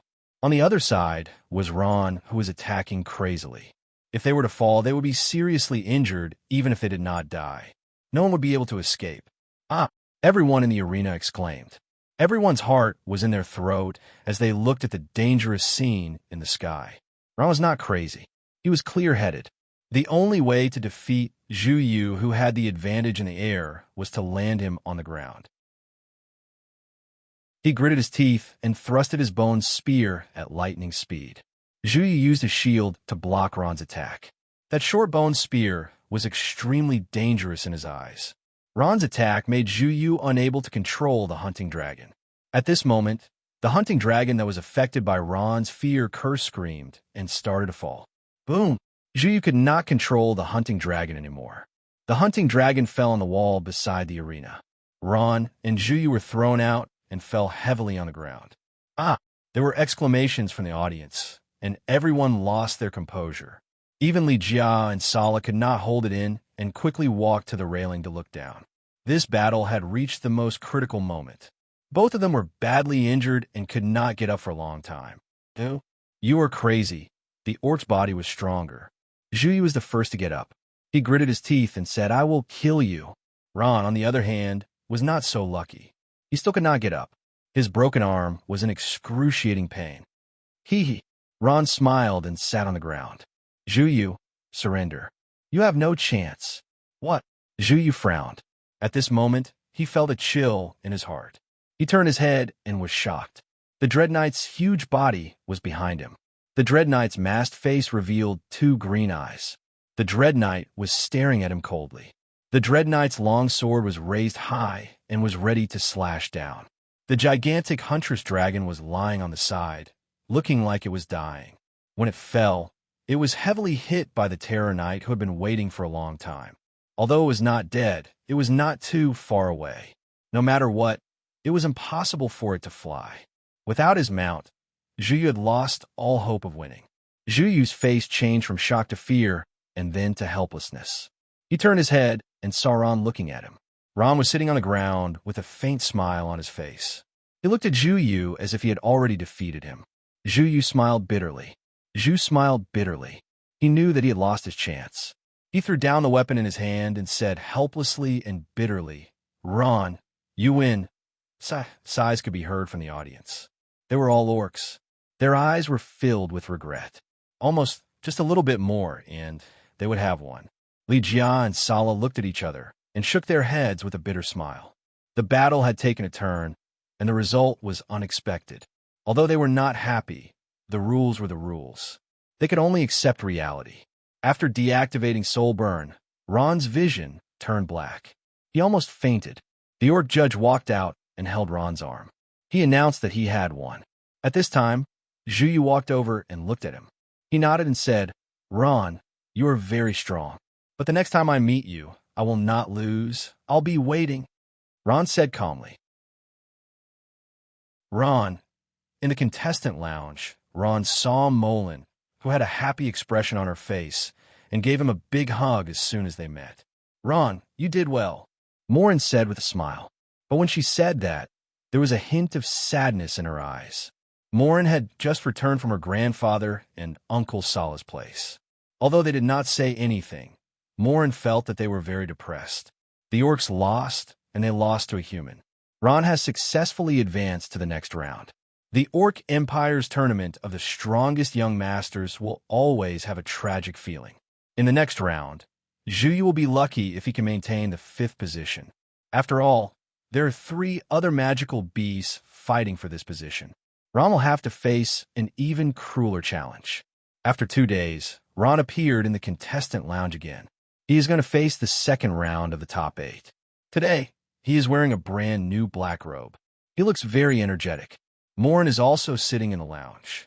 She's talking to Ron. At this time, a human warrior quickly walked over and whispered a few words in Morin's ear. Emolon first listened carefully, and then a look of surprise appeared on her face. After Molin heard this, she smiled and gave the human prostitute a large sum of money. The latter thanked her profusely and left. Molin walked over with a smile. "Ron, let me tell you a piece of news." Ron looked up and smiled. "Okay, I'm listening." Morin blinked and said, "Today, your opponent sent news. He is forfeited." "Forfeited?" Ron's eyes widened in surprise. In the 2nd round of the top 8, Ron's opponent is a level 9 magical beast, Lightning Leopard. It has dazzling speed and natural lightning magic. It is one of the top level 9 magical beasts. However, when it knew that its opponent is Ron, it wisely chose to forfeit. Even the level 10 magical beast Medusa was defeated by this human. It knows that it has no chance. "So, I'm in the finals now?" Ron was surprised and happy. "Of course." Morin smiled and said, "Now that you are in the finals, you are the real 2nd place." Ron was immersed in joy. Being 2nd place in the top 8 is a great achievement for many people, but Ron is still not satisfied. "So, I still have to defeat an opponent. Who is he?" Molin pondered for a moment before replying. "Although there's still a competition to be held, the answer is already out." She looked up at Ron and said slowly, "If I'm not wrong, your final opponent in the finals is that poison scorpion lion. Nop." Chapter 348. Today was the day of the finals of the Battle of the Strongest. The great Colosseum in the center of the Orc Emperor's capital, Zumur City, was already full of people. Not only were there seats, but even the corridors and railings were filled with spectators. Colorful flags floated in the air like a pornographic novel. The atmosphere before the sun came, and the great Colosseum was filled with laughter and cheers. Today's finals were the focus of tens of thousands of people. Everyone was excitedly watching this exciting competition, but their attention was more focused on a single human. Ron, who claimed to be the inheritor of ancient undead magic, became the focus of everyone's discussion. Compared to this human, the ancient undead magic was more interesting. In the large box in the center of the Great Colosseum, the VIPs had already been seated. Compared to the packed boxes everywhere, this place seemed a little empty. Those who were able to come to this box were all important figures of the Orc Empire. Li Jia sat in the center, and the Beast Emperor Sala sat below him. Today, he was wearing an official emperor's robe, and there was an unfathomable dignity on his serious face. Prince Dutin and the Thorny Flower Tribe's great wizard Morin were also invited into the box. Dutin didn't have the right to attend today. He was ordered by Sala to go home and reflect on his actions. Sala forgave her younger brother for the sake of the Beastmen and allowed him to sit in the private room. At this time, Sala smiled and said, "Mr. Li Jia, who do you think will win this competition? Ron? Or that poisonous scorpion lion?" Morin listened and pricked up her ears. With the strength of a divine powerhouse, it was rare for them to make a wrong judgment. She wanted to hear her grandfather's opinion. Li Jia thought for a while and shook his head with a bitter smile. "I don't know either. The result of this competition is unpredictable." "Why?" Morin couldn't help but ask. Li Jia glanced at her and smiled kindly. From the surface, the poison scorpion lion is naturally stronger as a magical beast. However, the undead magic that the human cultivates is extremely strange. It doesn't belong to any of the forces in the Noah continent. Because I don't understand it, I can't predict the outcome of the competition. Ever since the human joined the competition, he has been filled with mysteries. To be honest, I am also looking forward to his performance in the finals. He raised his head and looked at Morin. "Your Thorny Flower Tribe is pretty good. You actually managed to find such an expert." Hearing her grandfather's praise for Ron, Morin felt sweet in her heart, and a smile appeared on her face. Dutin sat below the Beast Emperor. He took a deep breath and said, "What if that human called Ron wins?" When everyone heard this, their hearts skipped a beat. They thought that it wasn't impossible. In an instant, the atmosphere turned cold. Even Li Jia, who strongly advocated for a fair battle, still cared about the honor of the Beastmen. Unfortunately, the most likely outcome was that Zhu Yi didn't advance to the finals. Something that the Beastmen couldn't do, a human did. Although Li Jia didn't show it on the surface, he felt very uncomfortable in his heart. For the past few years, the Beastmen have been the champions of the tournament of the strongest. It wouldn't be bad if there was a change this time. After a while, Li Jia laughed. He paused and laughed. "Let's not make wild guesses. Let's focus on the competition. The competition is about to start." Sarah couldn't help but shake her head and sigh. If only this Ron was a Beastman. In the center of the arena, Ron was facing a strange-looking young man. The young man had a head of red hair, and it was very eye-catching. The red-haired young man was Nappa. At this moment, he was smiling coldly. His dark red eyes were sizing up Ron. Ron did not show any signs of weakness as he stared back at Nappa.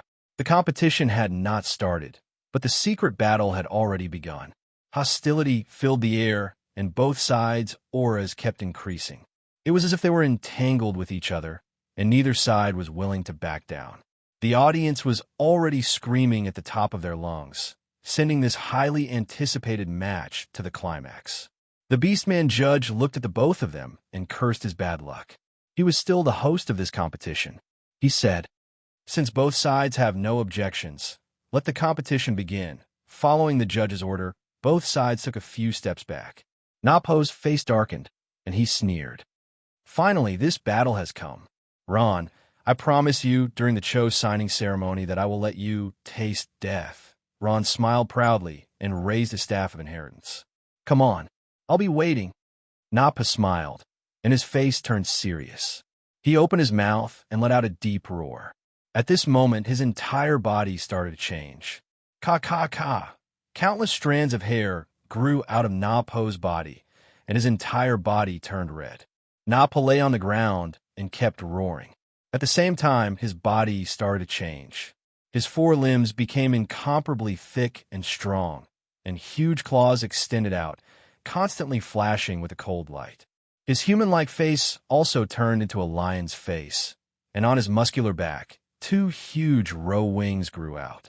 The most threatening part was its gigantic tail, which was even thicker than Ron's. The tip of its tail shone with a cold light, just like the tail of Scorpion. This was where the name of the venomous scorpion lion came from. Not long after, a 3-meter-tall, 5-meter-long lion-like creature appeared in front of Ron. It kept roaring, and it emitted a terrifying aura. Roar. The transformed poison scorpion lion let out a long roar, and its aura spread in all directions. Fear spread like a plague, and some of the more courageous people were already trembling. In the central box, Sala took a deep breath and said, as expected of the powerful poison scorpion lion clan, "It's impossible." Seeing the might of the poison scorpion lion, Morin couldn't help but worry for Ron. Taking a deep breath, Ron calmed down. He slowly raised his bone staff and started to chant. A thin layer of soul power spread in the air, and not long after, rows of skeleton warriors and skeleton magicians crawled out from the ground. They were wearing neat armor and looked like warriors who had returned from hell. Nappa sneered in disdain. "Ron, these broken things are useless against me." Then he spread his wings and pounced forward like the wind. In an instant, he was in front of the skeleton warriors, and his huge claws slammed down. Boom! Dozens of skeleton warriors were sent flying in an instant. Those heavily armored fellows couldn't resist the poisoned scorpion lion at all, and they turned into ashes in the blink of an eye. When the skeleton warriors turned into black smoke and disappeared, Ron's heart tightened. He thought that the skeleton warriors might be defeated, but he didn't expect it to be so quickly. Bone prison. Ron clenched his teeth and waved the bone staff in his hand. A bone cage suddenly rose from the ground, trapping Nappa firmly inside. Ron's soul power was abnormally strong at this time, and even the bone prison was many times stronger. Blast him away. Ron's eyes were cold. He pointed his bone staff forward like an army commander and shouted at Nappa trapped in the bone prison. Countless magical elements gathered in the hands of the skeleton magicians. They stretched out their withered hands, and countless spells flew into the air. Boom, boom, boom. A series of explosions rang out, and large amounts of smoke and dust rose from the center of the arena. The skeleton magicians constantly changed directions, and the spells in their hands were continuously thrown in Nappa's direction. Using the bone prison to trap his opponent, and then having the skeleton magicians bombard him with spells. Ron perfectly demonstrated the tactics of the necromancers. At this time, the arena was filled with thunderous applause. Countless spectators stood up and cheered for Ron. The majority of the spectators had cheered for him yesterday, but today it was the other way around. It's so colorful, that human is too strong. Do your best, human, defeat that despicable poison scorpion lion. However, there were also people who doubted that the poison scorpion lion hadn't used its full strength. It was still too early to win. After a while, Ron ordered the skeleton magicians to stop. He opened his eyes wide and did his best to find traces of Nappa in the smoke and dust. At this time, Nappa's cackling came from the smoke. Good tactic, but too bad the power is too weak. It was too late, but it was too fast. In the thick smoke, a green ball shot out like a cannonball at high speed, heading straight for Ron. No! Looking at the spinning green ball, a trace of unease flashed through Ron's heart. His intuition told him that the green ball was extremely dangerous. He quickly lowered his body, almost lying on the ground, and dodged the green ball's attack.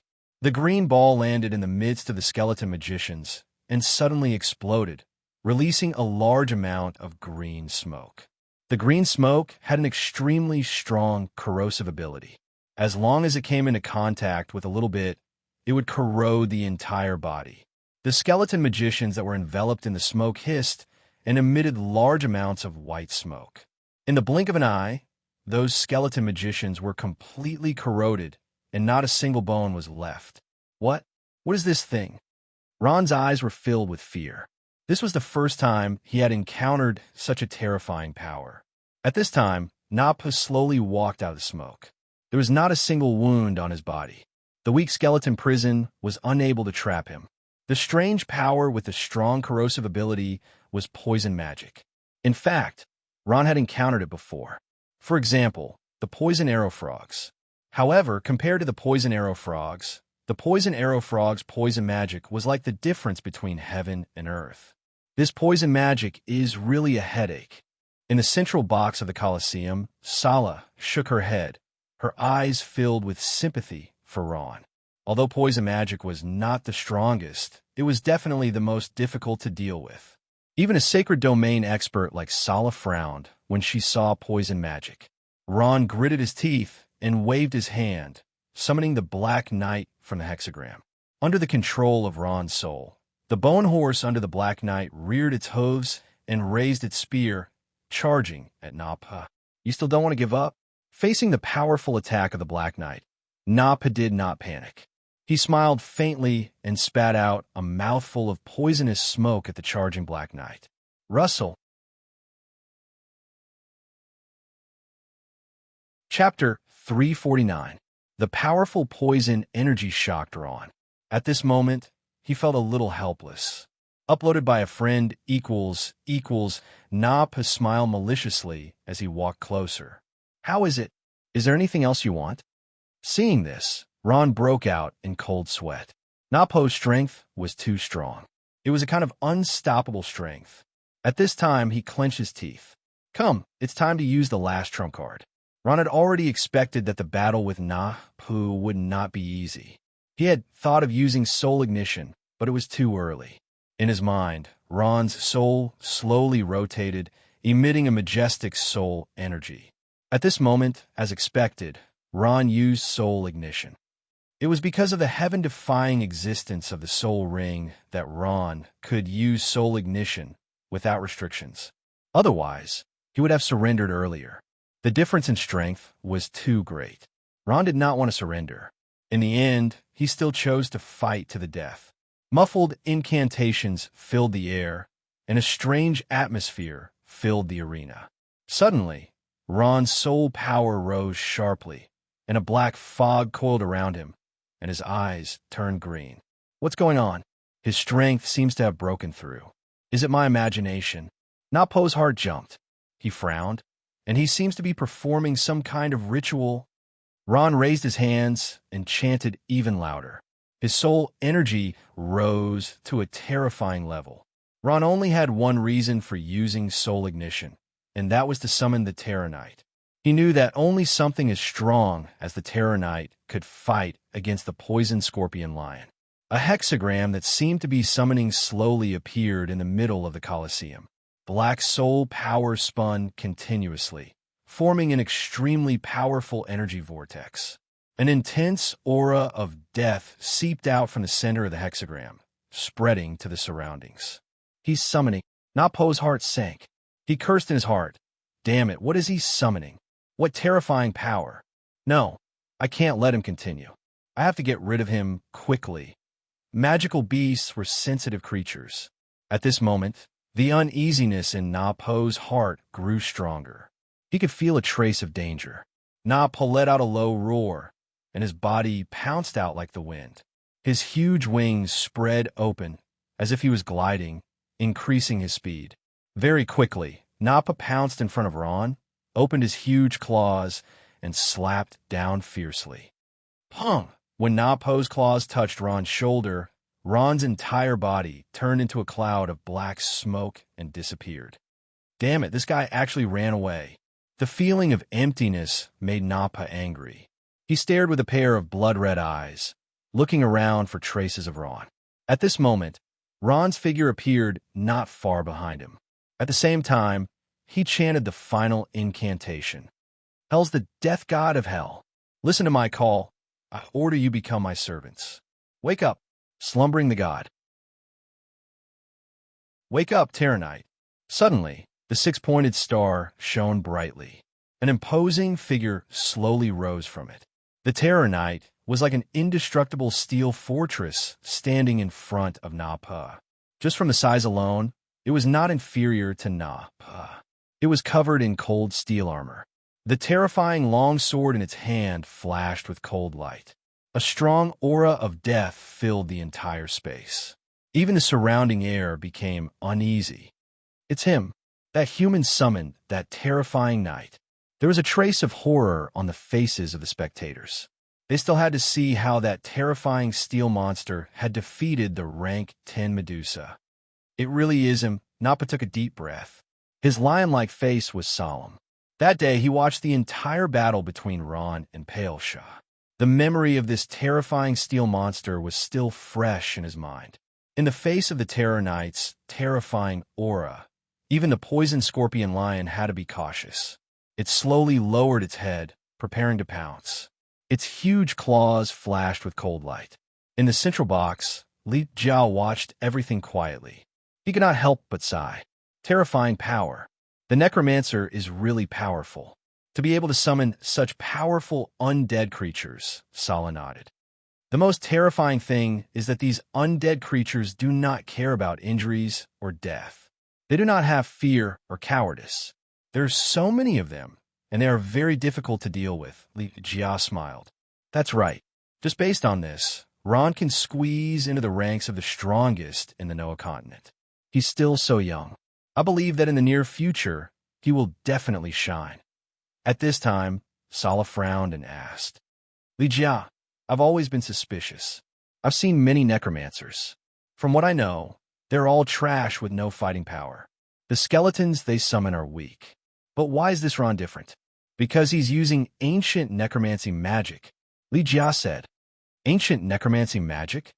Sala's eyes flashed with shock. Li Jia smiled slightly. Seeing that everyone was confused, he slowly said, Of course, I'm not very clear about the details. Some things are based on what others say. Legend has it that in the ancient times, 100,000 years ago, necromancy magic was at its peak. The practitioners of necromancy magic were also the strongest existences. They were above all other races, including us orcs and elves. Even the powerful magical beasts today bowed down to them. They were the true overlords. It's a pity that for some reason, necromancy magic disappeared for a period of time. What's left is only legend. Li Jia sighed faintly. Li Jia was very slow, but everyone listened carefully. Huh, since necromancy magic is so powerful, why did it disappear? As the overlords of the continent, who are they afraid of? This doesn't make sense. Dutton said disdainfully. I've always thought that it was just a legend. It existed to deceive people into learning necromancy magic. Li Jia smiled faintly. That era was too long ago, and no one knows what happened back then. I had the same thoughts as you before, thinking that necromancy was just an ethereal legend, a beautiful lie used to deceive people into learning necromancy. But ever since I've seen the strength of this human called Ron, Li Jia looked up at everyone and slowly said, I feel that it's not impossible for necromancy magic to dominate the continent in the ancient times. Li Jia's words made everyone fall silent. If all the necromancers in the ancient times had Ron's strength, it was indeed not impossible. Sala took a deep breath. Come, I understand a little. If I'm not wrong, the true necromancy magic disappeared for some reason 100,000 years ago. What was passed down was fake. No, at least it's incomplete necromancy magic. It's because of the wrong cultivation method that the so-called necromancers now, the ones we call bone slaves, don't have any strength. Sala lived up to her title as the Empress. She guessed everything very accurately. Not bad. Li Jia nodded approvingly. That's what I thought, Sala said. If that's the case, Ron has indeed inherited the true ancient necromancy magic. There's no doubt about that.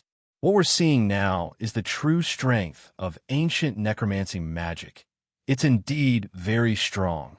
Li Jia quietly stared at Ron's thin figure in the arena and said slowly, I really can't imagine how strong this terrifying power would be if it reached the divine realm, or what kind of undead creatures would be summoned. If there really was a divine realm in the ancient times, Morin quietly listened to everyone's conversation. At this time, she admired Ron even more. At this time, Morin smiled and said, Grandpa, Ron is a rare talent.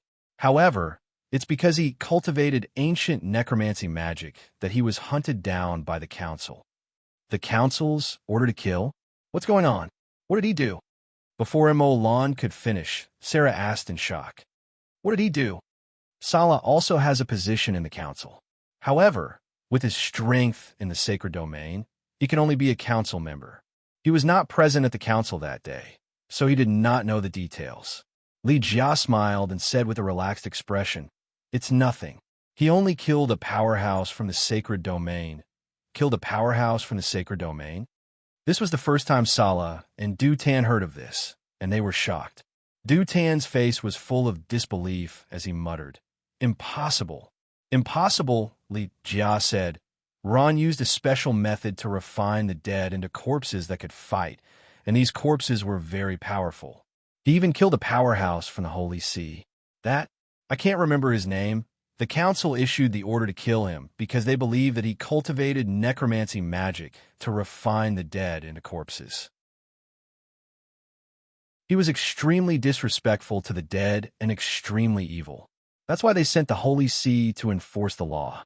It's a chance for them to take revenge. I see. Salah and Du Tan finally understood the ins and outs of the matter. At this time, they felt uneasy. Salah had long wanted to recruit Ron, but after hearing the news, he was very hesitant. He did not have the guts to protect an enemy of the council. After all, the council represented the power of the entire continent.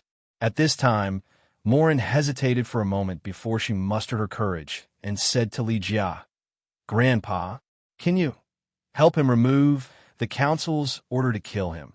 Morin gently shook Li Jia's hand as she pleaded. Salah also raised his head and looked at Li Jia questioningly. If Li Jia could get the council to remove the order to kill, he planned to boldly use Ron, a rare talent. Even if it meant giving him an honorary position, he would still be willing to stay in the Orc Empire. Of course, this would inevitably offend some people. However, Salah was not afraid. He did not dare to offend the council, but he would not take the Holy See seriously. Li Jia did not directly answer this question. Instead, he smiled and said, "The one who pushed for this is the vice-chairman of the council, Hao Qin." After saying this, Li Jia did not say another word. Instead, he looked at the arena with a smile, as if he did not care about this matter at all. Seeing her grandpa like this, Morin did not dare to ask anymore. She sighed, her heart filled with disappointment. Salah looked at Morin sympathetically. He naturally understood his niece's helplessness. Unfortunately, there were some things that he could not control. Salah made up his mind. After the battle between the strongest, regardless of the outcome, he must quickly send that ancient necromancer called Ron away. Pornographic novels. Chapter 350. The beautiful snake Parisa, who fought with Ron, turned into her human form and sat among the crowd. She looked like an inconspicuous human child. She was quietly watching the battle in the arena. She was not surprised that the human had summoned the Dread Knight. The corners of her mouth curled up slightly. "Nappa, show me your true strength." Nappa did not dare to underestimate the powerful Dread Knight. He growled, and his eyes flashed. Unknowingly, he raised his poison element to its peak. This was not Nappa's intention. It was a natural ability to face a powerful enemy. It was also a form of adjustment. At this time, the Dread Knight moved. It charged forward with a powerful aura. Its body was burning with flames. Its 4 iron hooves stomped on the cold ground, making a loud noise. Poison mist. Nappa did not back down. He bravely faced the Dread Knight and spat out a mouthful of poison mist. The poison mist enveloped the Dread Knight and began to corrode it. White smoke rose from the Dread Knight's body and made a hissing sound. Some white liquid flowed down the thick armor and splashed on the ground. A large hole was corroded in the hard limestone ground. Seeing this, Ron could not help but worry. He had experienced the power of Nappa's poison. If even the Dread Knight could not withstand it, he had no choice but to surrender. Duh! A simple sound came from the Dread Knight's throat. Then, a large amount of flames appeared on its body and melted all the poison mist. How is this possible? Nappa's eyes showed a trace of shock. Nothing happened to it. Impossible. Nappa clenched his teeth and cast a series of poison spells. However, They were all easily neutralized by the Dread Knight. In fact, the Dread Knight was slightly injured by Na-Po's poison spells. However, the injuries were not severe. It had the ability to heal itself. It was too late. The Dread Knight had already rushed to Na-Po. It raised its huge sword and slashed down at Na-Po's lion head. Na-Po could not dodge in time. He let out a scream. Blood splattered everywhere. There was a large wound from his forehead to his neck. Blood flowed down his face. High-level magical beasts usually had strong bodies. This was already a strong defense. The poison manicore lion was one of the best of the magical beasts. Its skin was so tough that normal weapons could not penetrate it. But under the Dread Knight's powerful attack, its tough skin was as thin as paper. Damn it! After being disfigured by the Terror Knight, Na-Po flew into a rage out of humiliation. He roared and retaliated. Its huge body pounced on the Terror Knight, engaging in close-range combat. Boom, boom, boom. The two gigantic figures continued to tangle with each other, causing a large cloud of dust to rise. Waves of angry roars could be heard from the Colosseum. Na-Po's eyes were bloodshot as he pounced on the Terror Knight, biting and tearing. The Terror Knight also waved his saber and fought back. This is a fierce battle. Both sides are going all out. It's really hard to tell who's going to win this battle. This kind of battle is more exciting in the audience. Everyone's faces were filled with shock. Whether it was humans or beastmen, they were all shouting crazily. They weren't cheering for anyone, but everyone's faces were filled with excitement. The atmosphere in the arena was at its peak. It was undeniable that no matter who won this battle, it would be recorded in the history books. Na-Po was at a complete disadvantage against the Terror Knight. In terms of close combat ability, the venomous Manicore clan was strong, but they were no match for the heavily armored and fully armed Terror Knight. Even though he was howling in pain, the pride of the venomous Manticore clan did not allow him to take a single step back. Ron was hiding on the other side of the field. His eyes flickered, but his face was filled with pain. His soul was burning and full of suffering. At this moment, Ron seemed to be able to hear his soul wailing in his ears. Damn it, why is this guy so difficult to deal with? At this moment, Ron was burning with anxiety. If the battle dragged on, the situation would most likely be disadvantageous to him. Using soul ignition was a huge burden on his soul. If he could not win, he would be the one to fall.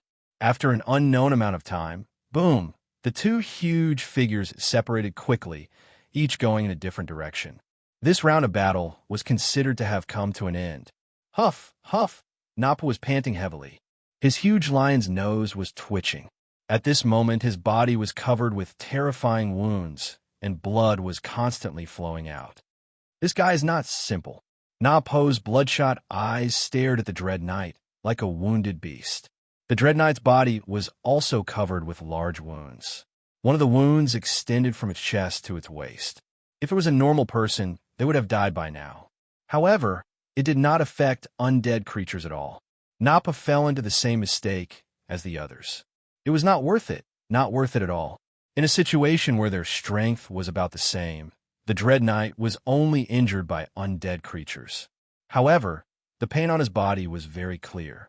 This was the horror of necromancy. Damn it, it's not worth it to fight these undead creatures. I have to get rid of that summoner. Na-Po tried his best to stay awake. At this moment, his gaze fell on Ron. He saw that Ron was far away, remotely controlling the Dread Knight. Na-Po's eyes were filled with helplessness as he looked at Ron. This guy was as slippery as a fish. If he attacked, he would most likely turn into a cloud of smoke and dodge. Moreover, his opponent, the powerful Dread Knight, was like a wall in front of him. Unless he defeated it, Na-Po had no chance of attacking Ron. This can't go on. How can I attack him? Na-Po fell in a deep thought. Go. Kill him for me. Ron gritted his teeth. He was using soul ignition. If he wanted to stall for time, he would definitely be the one. Tong Ling waved the bone staff in his hand, desperately urging the power of his soul. The Dread Knight charged. As if he didn't see the Dread Knight, Na-Po stared fixedly at Ron. At this moment, an idea flashed through his mind. I've got it. Nappa clenched his teeth, his eyes darkening. I can only use that move, but I'm afraid I'll have to pay a price. Chance. Looking at the slope as if he was in a daze, Ron didn't know why, but he still commanded the Terror Knights to launch their strongest attack. Dread Strike. The Dread Knight raised its huge sword. Large amounts of flames erupted from its body as it slashed down with its sword. Boom! A loud sound rang out. The huge saber slashed at Nappa. Just as Ron was feeling excited about this, the huge scorpion tail behind Nappa suddenly stood up high. The tail hook suddenly opened, and a trace of a black shadow suddenly shot out. Poison Needle. This wasn't Nappa's poison magic. It was a life-saving skill unique to the venomous Manticore clan. This poison needle was about 5 centimeters long and extremely thin. Once it was shot out, it would take 9 months for another needle to grow. Although the needle was poisonous, it was extremely powerful. It could be called the venomous Manticore lion's life-saving skill. Even a giant dragon could only run away after being hit by this needle. It wouldn't dare to fight the venomous Manticore lion anymore. This showed how powerful the needle was. The needle flew at an extremely fast speed. It only left a faint trace in the air, and there was no sound of it piercing through the air. Ron didn't expect Nappa to suddenly attack him. By the time he reacted, it was already too late for him to use the Shadamas spell to escape. Bang! The needle pierced his chest. Ron was shocked. The venomous Manticore lion was covered in poison. He didn't dare to be careless. He quickly pulled out the needle and threw it on the ground. The needle was extremely thin and looked like it was pornographic under the sunlight. It didn't give off any light. It was just an ordinary needle on the ground. He carefully examined the wound that had been pierced by the needle. The wound was extremely thin, and a little bit of blood was oozing out. Seeing that the blood was not abnormal, Ron was relieved. As for the wound that had been pierced by the needle, it was not a problem at all. It seemed that the needle had been pulled out in time, and there weren't any consequences. Ron rejoiced. The Terror Knight's heavy attack had heavily injured Nappa. Even with the venomous Manticore lion's strong body, it wasn't easy for him to take the blow.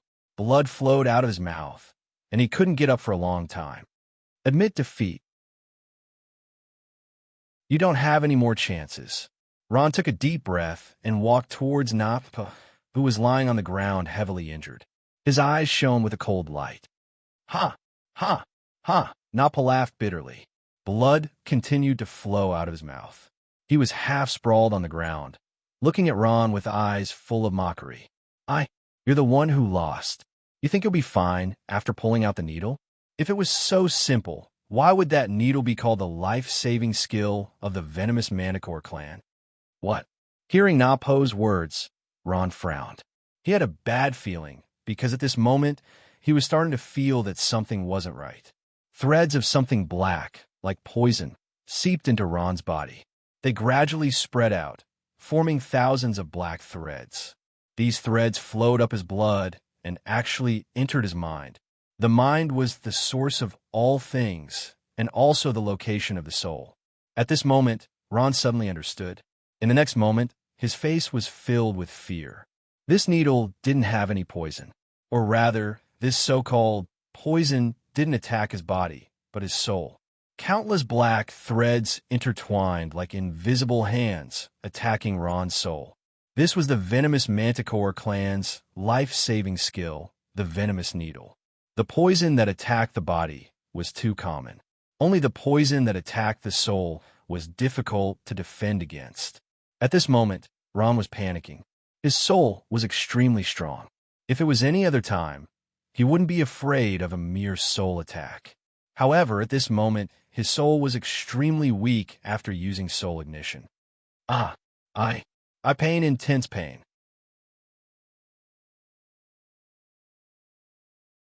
Chapter 351. What's wrong with him? What's wrong with this human? At this moment, the audience started to get up. Their eyes were filled with shock. The situation had taken a turn for the worse, and they could not understand it. Everyone, please familiarize yourselves with the domain name. Ron. Emolan panicked and lost her composure. She quickly walked to the railing and shouted loudly. Then she turned her head and asked anxiously, Grandpa Ron, what happened? Li Jia shook his head and sighed. Come, Ron is already lost. If I'm not wrong, that poison scorpion lion had used their tribe's trump card, Poison Needle. Poison Needle. Morin panicked. Then what will happen to Ron? Will he die? I don't know. Li Jia shook his head.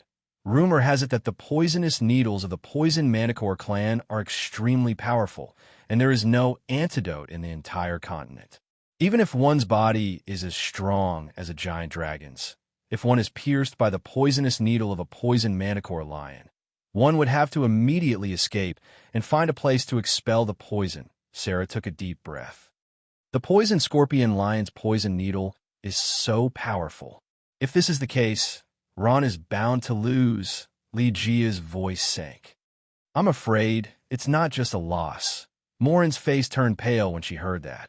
She understood what Li Jia meant. The rules of the tournament were to surrender or die. There was no other choice. But with Ron's current condition, could he still say surrender? There was no chance. Ron's consciousness began to slowly sink into dizziness, and his body slowly fell to the ground. Ha! Ha! A victorious smile finally appeared on Napo's face. He gritted his teeth, wriggled his huge body, and suddenly stood up. Ha! Human, you are indeed strong, but it's a pity that you're dead. No one can wake up from my poison. Napo laughed sinisterly. Let me end your life. With that, he struggled to crawl towards the place where Ron had fallen. Not far away, the Terror Knight stood there in a daze like a stone statue, ignoring Napo's actions. At this moment, its green eyes under the cold mask lit up for a moment. Then, its body turned into mist and disappeared into the air. The Terror Knight had disappeared. There was nothing that could stop Napo's actions. Napo's face became even brighter. His smile had a hint of savagery. Suddenly, Napo's legs went soft, and his huge body fell heavily to the ground. With a boom sound, a large cloud of smoke and dust rose. Damn it! Napo climbed up with difficulty and cursed fiercely. Only then did he realize that the injuries on his body were more serious than he had imagined. The Terror Knight's attack was so powerful. Napo clenched his teeth and flapped his huge wings, bringing with them a slight breeze. His huge body rose up once again and swayed as he walked towards the fallen Ron. At this moment, his eyes were filled with a strong, killing intent. There was no need to go through so much trouble to kill Ron. With Napo's strength, he only needed to release a poison mist or poison bomb, and it would be enough to kill the immobile Ron on the ground. It was not that Napo did not want to, but he could not. This involved the Poison Manticore clan's greatest secret. The poison needle was the source of the Poison Manticore clan's poison elemental energy.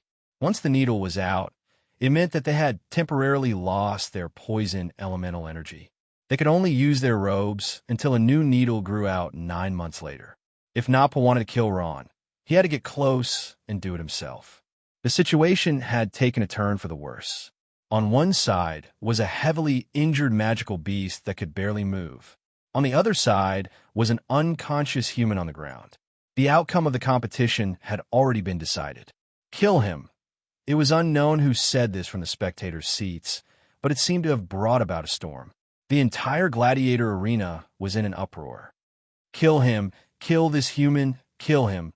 The audience began to move, especially the beastmen. The bloody scene that was about to happen seemed to have ignited a fire in their hearts. As if they had been injected with blood, they began to shout crazily. Kill him! Kill him! Countless voices converged into a sea.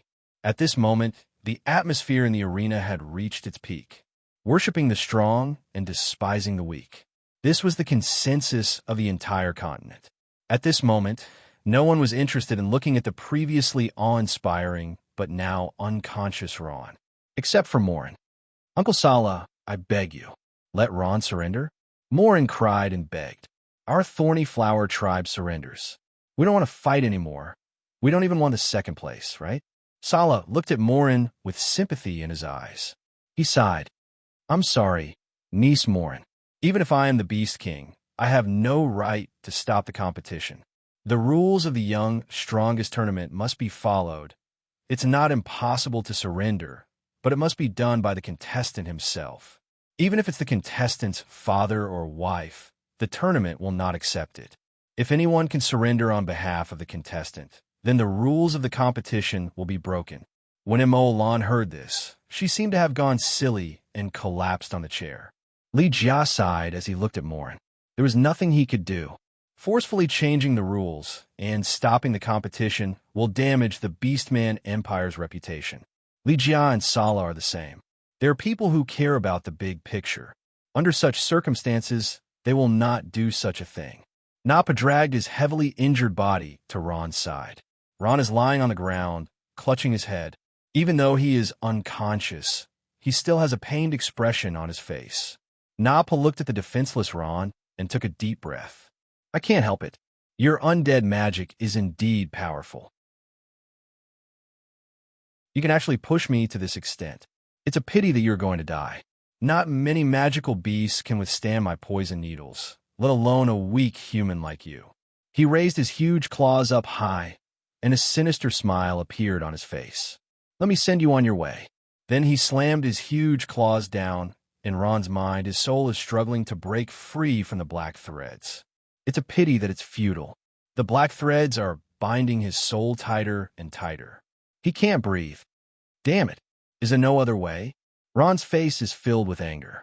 This expression is directly expressed on his soul. Unfortunately, cursing is useless. The black threads are starting to invade his soul. When his soul is completely invaded, it will be when his soul dies. Without a soul, Ron is like a walking corpse. Even if he is alive, it is no different from being dead. Soul poison is indeed the life-saving skill of the Poison Manticore clan. There is no antidote to the soul poison because it is not a poison to begin with. It is a type of soul attack. Just as Ron is in despair, the whirlpool in the soul world suddenly changed. A ray of green light descended from the sky and landed on Ron's soul. At this moment, a miracle happened. The moment the black threads came into contact with the green light, they melted like snow, dissolving by more than half. The black threads are afraid. They keep shrinking, trying to avoid the terrifying green light. However, the green light seems to have a mind of its own. It keeps chasing after and driving away the black threads, devouring them. What's going on? At this moment, Ron is surprised and happy. He, who escaped death, is filled with gratitude for the green light. If it came a moment later, it would be useless even if it dispels the black threads. The black threads keep escaping. They no longer have the strength to invade Ron's soul. However, the green light does not intend to let them go. In the end, it devours the green threads completely. Phew! Ron heaved a long sigh of relief. He smiled at the green light. Thank you. As soon as his voice fell, the green light suddenly changed. It shone brightly. In an instant, the entire sea of knowledge became bright. In Ron's eyes, a terrifying scene appeared. The green light slowly became bigger and turned into a green ball. It floated in his sea of knowledge like a green sun. To Ron's horror, the huge green ball seems to have a strong suction force. His soul involuntarily rose and was sucked in by the green ball. No! Ron's face was filled with fear as he tried his best to resist the suction of the green ball. Unfortunately, his entire soul was being devoured by the green ball. What is this place? At this time, Ron opened his eyes. What he saw was darkness, endless darkness. This kind of darkness makes people feel very lonely. If he stays here for a year, Ron might go crazy. After an unknown amount of time, Ron only heard a crash sound, as if something had been broken. Countless memory fragments were scattered and then reassembled. A ray of light shone on Ron's face. He suddenly came from a dark world to a bright place. Ron felt that the light was too dazzling. He used his hand to block his eyes. Pornographic novel. But when he opened his eyes, he was shocked. Mountains of corpses, seas of blood, and countless skeletons charging. He seemed to have come to a dream world. With all this, Ron knew that these things were all illusions. Suddenly, his eyes widened in disbelief. The entire mountain was densely packed with skeletons. The number of skeletons made him speechless. He was high up on the mountain. Looking down, he could not see the end. There were at least hundreds of millions of skeletons. In addition to the skeletons, Ron found many powerful undead creatures. Black Knights and Terror Knights suddenly appeared among them. They were like the low-level skeletons slowly moving forward. In addition, Ron also found some moving corpses. These corpses were different from the zombies he refined.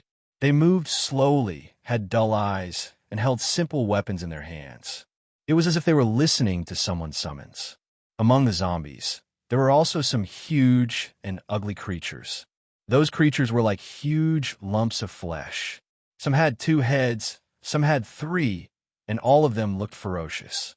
One of them was like a human hand, incomparably thick, while the other hand was like a hook. Behind their backs, there were also a few other arms. No one knew what they were for, but their huge abdomens were open, revealing eerie white teeth.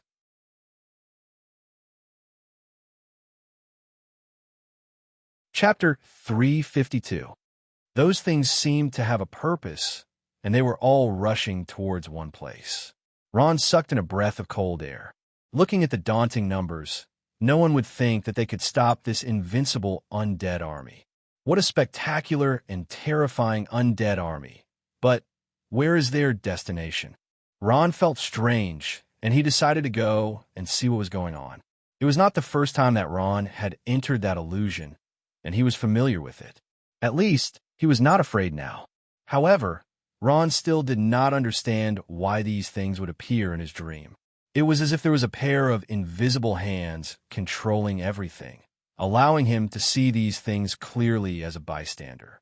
With a thought, his body and soul form floated up like a wisp of smoke and flew straight ahead. He did not know how long he had flown, but in front of him was still the vast, undead army. It could be seen how terrifying their numbers were. Not long after, a ferocious killing intent surged out, mixed with the stench of blood. About 10 kilometers ahead, it was the battlefield of 2 armies. Seeing this scene, Ron was shocked. The mighty Skeleton Legion was actually blocked by someone. Blocking the path of the Skeleton Corps was another army. Their numbers weren't small, at least a few million people. Each and every one of them was a very powerful warrior. They were wearing thick armor with profound runes engraved on it. They held heavy weapons in their hands, giving off an imposing aura. Their numbers were several times smaller than the Skeleton Corps, but the difference was that these warriors were all elites. Dozens of skeleton warriors could not even get close to them. The powerful elite warriors formed an army that blocked the path of the Skeleton Corps. Who are they? Looking at the facial features of these warriors, Ron had a trace of doubt in his heart. These powerful warriors in front of him were clearly not humans, beastmen, or elves. They were a race that he had never seen before. These soldiers all had tense, expressionless faces. Their skin was as white as a soft light. They were tall, with well-defined muscles, and exuded a holy aura. Ron frowned. Why? They give me a very special feeling, like... Although Ron did not say it out loud, his heart was clear. That's right, seeing this unknown race gave Ron a feeling. They were the Holy See. Regardless of appearance or temperament, these warriors in front of him were very similar to the Holy See. They were exactly the same as the Church's warriors. Could this be a war between the Holy See and the Scourge Church? Ron's heart skipped a beat. He did not know why, but he suddenly had such a thought. His thought made him go down. The war between the two sides was very cruel. A Holy Knight's sword flashed and split a Dark Knight in half. Following that, a ghoul pounced on the Holy Knight and bit him. The Holy Knight cried out in pain and fell to the ground. Following that, countless ghouls pounced on him and tore him into pieces and swallowed him. The war continued. The entire battlefield became a meat grinder. In the middle of the battlefield, lives were constantly being lost. Roar! In the distance, there was an earth-shaking roar. Following that, an extremely cold aura spread out and covered the entire sky. It's a frost dragon. Ron was shocked. He could not forget that pair of terrifying eyes. That was not all. Dozens of powerful frost dragons appeared in the sky. They emitted a terrifying aura and slowly rushed over. Ron was stunned. The size of the frost dragon's bodies was far beyond his imagination. They were dozens of meters long. Compared to the wyverns Ron had seen, they couldn't be mentioned in the same breath. As soon as these frost dragons arrived on the battlefield, the balance of the battlefield changed drastically. Powerful and cold dragon breath spurted out, and the divine obscene novel on the ground, the secret race warrior, turned into a block of ice. Before the ice melted, his entire body turned into ashes. Powerful. Too powerful. Ron's heart almost jumped out of his body. Boom! At this moment, there was a loud sound in the distance. From the sound, it must have come from very far away. Whoosh! A strong gust of wind blew toward Ron, almost making him lose his balance. Not only that, but this gust of wind also carried an aura that made one's heart tremble. At this moment, Ron's heart almost stopped beating. What is this? This aura. Ron's face revealed a look of lingering fear. That terrifying aura was so powerful that it was suffocating. However, to Ron, this terrifying aura carried a familiar feeling. Ron stared blankly into the distance.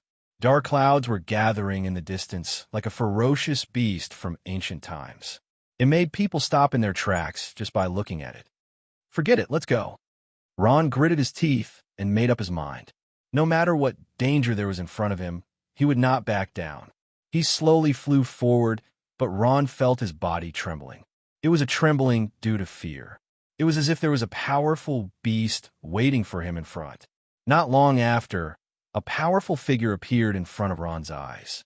That's right, it was this figure emitting a powerful aura that made people feel suffocated. This person was floating in the air, exuding a strange and powerful aura from head to toe. This person was wearing a black robe with two huge pauldrons on both sides of his shoulders. A huge skull was engraved on the pauldrons, occupying half of his body. He held a long staff in his hand. At the top of the staff was the skull of a goat-like creature. Its hollowed-out eyes exuded a demonic power, and there were 4 long bone horns on its head. The black-robed person's back was facing him, so Ron could not see his face clearly. He could only see his tall back. The black robe was slowly fluttering behind him. In front of the black-robed person was another person. This person was the same as the mysterious race Ron had seen before. He had white skin, blue eyes, and golden hair. He looked a bit like a human, but he was not. But when it came to this person, Ron was shocked. This is the legendary angel. Ron grew up in the Holy Roman Empire and had been influenced by the Holy See. That's right. This unknown expert in front of him was exactly the same as the angel in the Holy See's murals. The difference was that the angel in the murals had 2 wings, but this angel had 4 ridiculously large wings on his back. They were gently flapping. Above his head, a beautiful circle of light was floating, constantly emitting a holy power that made Ron feel uncomfortable. Although he could not see that person's expression, Ron could feel that he was sneering. The 2 of them were confronting each other. Perhaps they had already gone through a decent battle. Their clothes and armors were somewhat damaged. The 2 of them quietly stood in the sky, emitting a powerful aura like a mountain. This kind of aura was extremely powerful, and Ron had never felt it from anyone before. It gave him the feeling that the strength of these 2 people had exceeded the limits of human imagination. In front of them, the so-called experts of the sacred domain were just a joke. Although he was puzzled, Ron could still figure out something. If he guessed correctly, the undead army was the black-robed man's subordinates. Similarly, they all used soul power.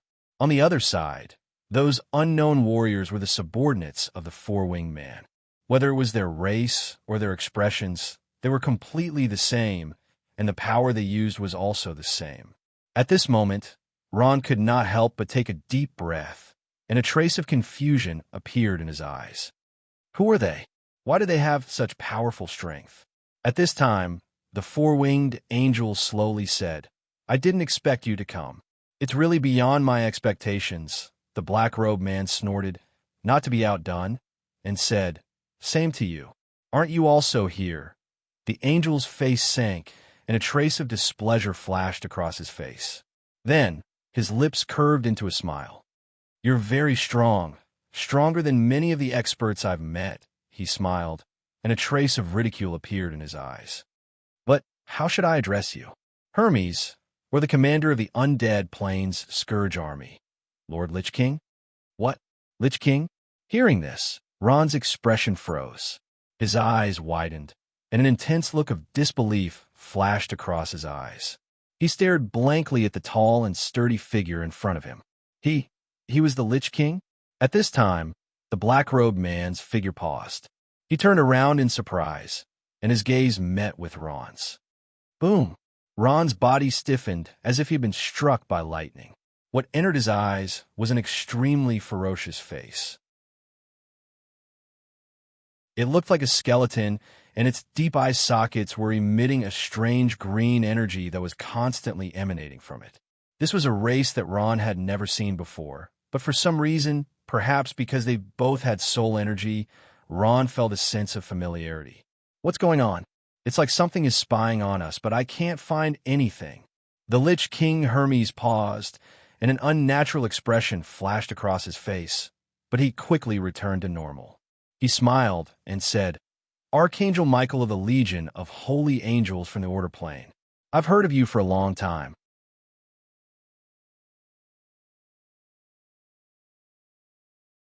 Chapter 353. The two of them stared at each other in the air.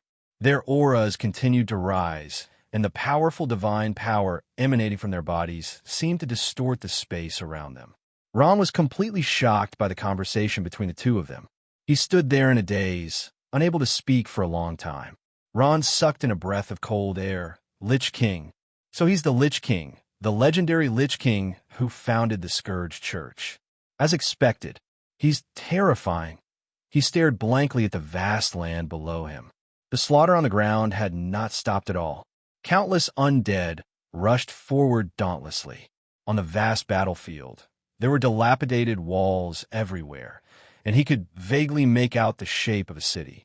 However, everything had been destroyed in the war. Ron's eyes suddenly widened. Lich King, Scourge Church, 100,000 years ago. Then this is... Ron's heart couldn't help but thump, and his eyes were filled with shock. At this point, the answer was obvious. That's right, this was Amros, the Amros of 100,000 years ago. It was also Homelin's grandfather's hometown. But why would Homelin's grandfather's hometown become like this? What happened to the Amros of 100,000 years ago? How was it related to the current Noah continent? Ron's heart was filled with questions. Slightly raising his head, Ron looked at the tall Lich King in front of him. He saw his long black hair fluttering in the wind, and his body was covered in black soul energy. No, this isn't soul energy. Ron's eyes narrowed as he cried out in shock. This is the divine power of death. This power gave Ron a very familiar feeling. Other than the fact that they were of the same origin, there was also one thing that was similar to the green power that overflowed from the soul ring. It was the divine power of death that surpassed everything in the world. The Lich King was a legendary god. Looking at the Lich King, Ron's eyes blazed. At the same time, he felt a trace of respect from the bottom of his heart. Looking at the Lich King, he felt that he was so insignificant. To him, a god was an existence that was like looking up to a mountain. Today, he had finally seen a god with his own eyes. How could he not be moved? So this is what a god looks like. Do gods really exist? Ron let out a sigh of relief, and his gaze fell on the four-winged angel facing the Lich King. This guy called Michael looks like a god like Sir Lich King. His power is different from Sir Lich King's, but he's also very powerful. Ron tilted his head and silently sized up this guy called Michael. He felt that this angel had a special connection with the Holy See. Looking down at the fierce battle below, the Lich King sighed. Omroth, this is also my second home. I didn't think it would become such a desperate battlefield. The Lich King raised his head and looked at Michael. His expression sank.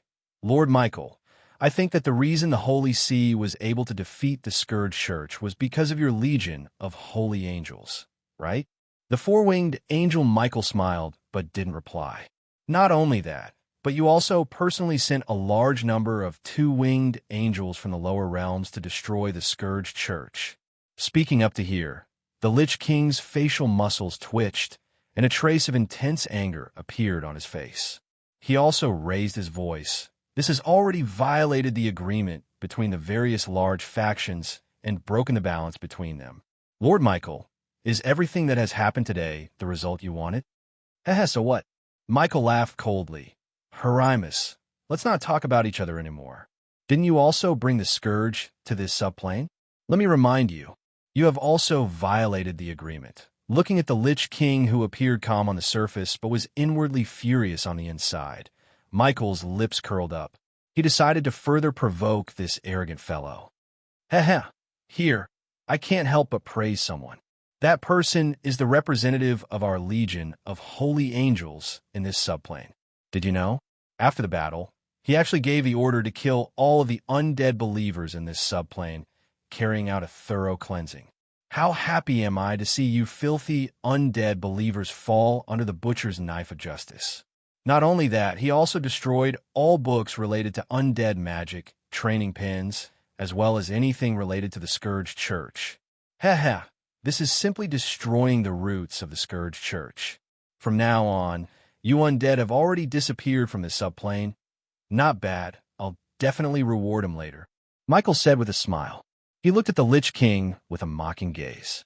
After hearing these words, the furious Lich King calmed down and smiled.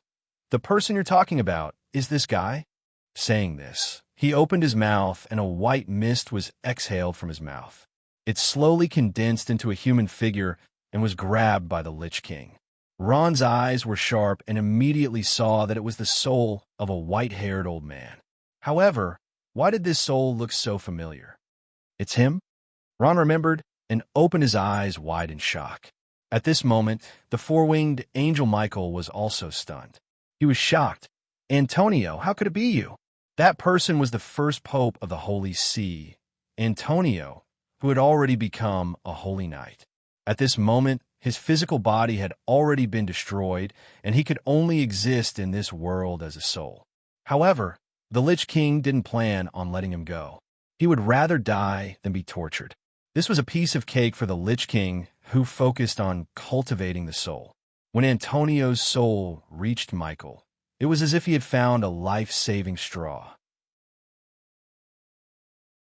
He crazily yelled, Lord Michael, I beg you save me. Antonio was Michael's representative in this subplane, Omlo's, and was greatly valued by him. Now that this person had fallen into the Lich King's hands, it made him lose face.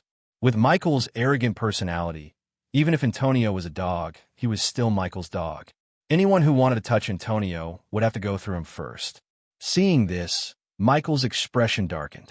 He stared at the Lich King and said, When did he fall into your hands? Before your legion of holy angels arrived. The Lich King slightly smiled and glanced at Antonio. This guy's talent in cultivating your Guangming's law is pretty good. In this subplane, his strength has reached the level of a demigod. The Lich King casually praised and said at the same time, After I killed him, I extracted his soul from his body and placed him in the soul purgatory. I didn't even need to interrogate him. This guy took the initiative to do everything. He glanced at Michael, smiled, and said, including how he killed all the undead believers in Omros. Antonio heard a dirty novel. At this moment, he started to shout crazily, Lord Michael, save me. You told me to do all this. I've made great meritorious deeds for you. You have to save me, Antonio said with snot and tears. He was locked up in a place called the Soul Purgatory by the Lich King and was tortured. If he could die, he would die without hesitation. Unfortunately, he couldn't die even if he wanted to in his soul form. This feeling of being better off dead made him collapse. Michael didn't think that Antonio would reveal this secret in front of everyone. His face turned green and white. Although this matter didn't affect him much, he couldn't show his face in front of the Lich King. Michael flew into a rage out of humiliation. Mouth, you useless thing. You betrayed God's will. Die." After that, he waved his hand and a beam of white light flew out, slamming into Antonio's soul. Antonio's soul screamed and disappeared from the world. His body and soul were destroyed. As his soul disappeared, Antonio's furious expression appeared in the fog. Even in death, he didn't think that he, who was so loyal to Michael and listened to everything he said, would die at his hands in the end. A person who is a dog will be betrayed by their master sooner or later. Ron sighed inwardly as he thought to himself. To think that a god was behind the destruction of the Calamity Church 100,000 years ago. This is truly inconceivable. The performance is over. After a moment of silence, the Lich King slowly said, "So, you admit that you were the one who ordered all of this behind the scenes?" "Ha ha. So what if I was?" Michael laughed wildly. "Hermes, you're too stupid to ask this question. Our strength is about the same. Even if I did it, what can you do to me?" The muscles on the Lich King's face continuously trembled. His black hair fluttered behind his head, and his black robe fluttered even though there was no wind. It could be seen that he was suppressing an intense anger in his heart. "Michael!" The Lich King slowly raised his head. His black eye sockets that looked like a skeleton warrior emitted an intense green light. He said word by word, "Go die." "You want to kill me? It won't be that easy." Michael roared, and an intense white light exploded from his body. This was the boundless divine power of Guangming. It continuously revolved around him, and a powerful battle intent appeared on his face. "Hermes, since you've come here, I'll completely bury you and your scourge." As he spoke, a long spear appeared in his hand. With a wave of his hand, a white pillar of light shot into the sky. Angel's Gate. A large hole appeared in the sky, and traces of Guangming's divine power continuously revolved, forming a gigantic energy vortex. Not long after, countless two-winged angels flew out from the spatial vortex and met the Lich King head-on. The Lich King coldly harumphed. Several hundred frost dragons appeared from the horizon, bringing with them an intense aura of ice as they roared and flew behind him. Boom, boom, boom! The great battle began. The powerful army that descended from the mortal plane brought a great disaster to the Omros continent. At this moment, the Lich King, Hermes, and the four-winged angel, Michael, also began to fight. The battle between the two gods was extraordinary. Powerful energy spread out, and the entire sky became dark. Space twisted, and lightning as thick as buckets shot everywhere like snakes. Under the influence of the powerful energy, countless volcanoes erupted at the same time. Ash filled the sky, and cities were destroyed. Rivers dried up, mountains were flattened, and it was as if the end of the world had come. The entire Omros continent looked like hell.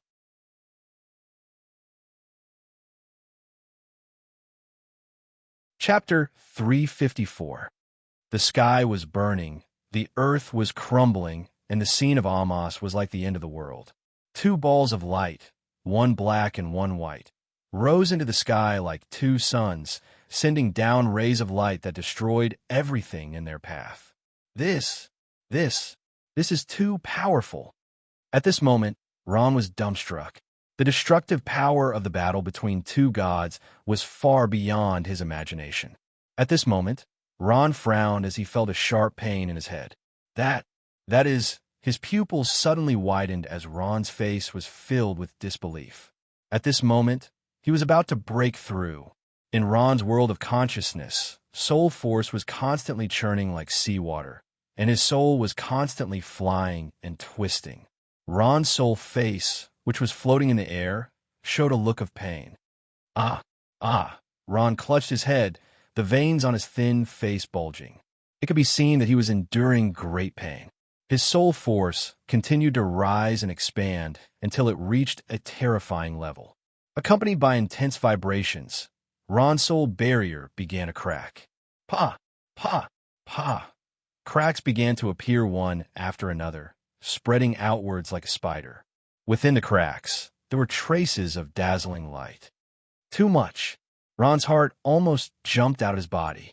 He gritted his teeth and endured the pain of his soul force expanding. Almost at this moment, there was a boom in Ron's mind, as if something had shattered, and his mind went blank for a moment. Powerful soul force overflowed and rushed to his limbs. At the same time, Ron's soul also completed its transformation. Advanced Archmage Necromancer. The scene in front of him distorted and gradually blurred. Soon, he could not see anything. He's going to die. That human is going to die. Quickly kill him. The crowd was stirred up as they screamed and released their bestial desires. Big brother Ron. But Sarah did not dare to go down. She suddenly turned her head and closed her eyes. Boom! A loud sound rang out in the peaceful arena, and a cloud of smoke quickly spread out. Smoke filled the air, giving people a surreal feeling. Morin stared blankly and suddenly collapsed on the seat. Is he dead? Dutan lost his composure. He had always been conflicted in his heart. He hoped that Ron would die, but when he died, he also felt a faint sense of loss. This time, the champion of the Battle of the Young Masters was still the magical Beast Clan. No, Li Jia said slowly. He dodged. Pornographic novel. What? Morin was shocked. Her eyes lit up with hope. Dutan was shocked. How is this possible? The smoke and dust gradually dispersed, revealing the figures in the field. Is he dead? Where is he? Gone? The audience straightened their necks and started discussing in low voices. Things had gone beyond their expectations. They did not expect to see blood flying everywhere. A trace of horror flashed across the eyes of the figure floating quietly in the air. How is this possible? He was obviously hit by my poison needle. How is it possible that nothing happened to him? The eyes of the audience in the arena were also filled with disbelief. They started discussing among themselves. Was this energetic young man really the young man who was on the verge of death? At this moment, Na Po's body started trembling uncontrollably. This was because he realized that Rory, who had just woken up, was not weakened. On the contrary, he had become stronger. He had advanced by a whole level. This was not a simple matter. Especially for Napa now, it was a nightmare. Ron, Becerra could not help but cry tears of joy. She and Raindrop hugged each other tightly. Their faces were filled with joy. In the big box in the middle of the arena, Sarah's face flashed with surprise. This brat actually had a breakthrough? Dutan's heart skipped a beat. What? Brother, who did you have a breakthrough? It's Ron, Sarah said calmly. It can't be helped. His luck is really good. He actually managed to break through from mid-ranked to high-ranked in the middle of the battle. Just now, Morin was surprised and happy. Grandpa, is this true? That's right. Li Jia smiled. From the brink of death to a complete comeback. I don't know if it's because of his luck or because of his ability.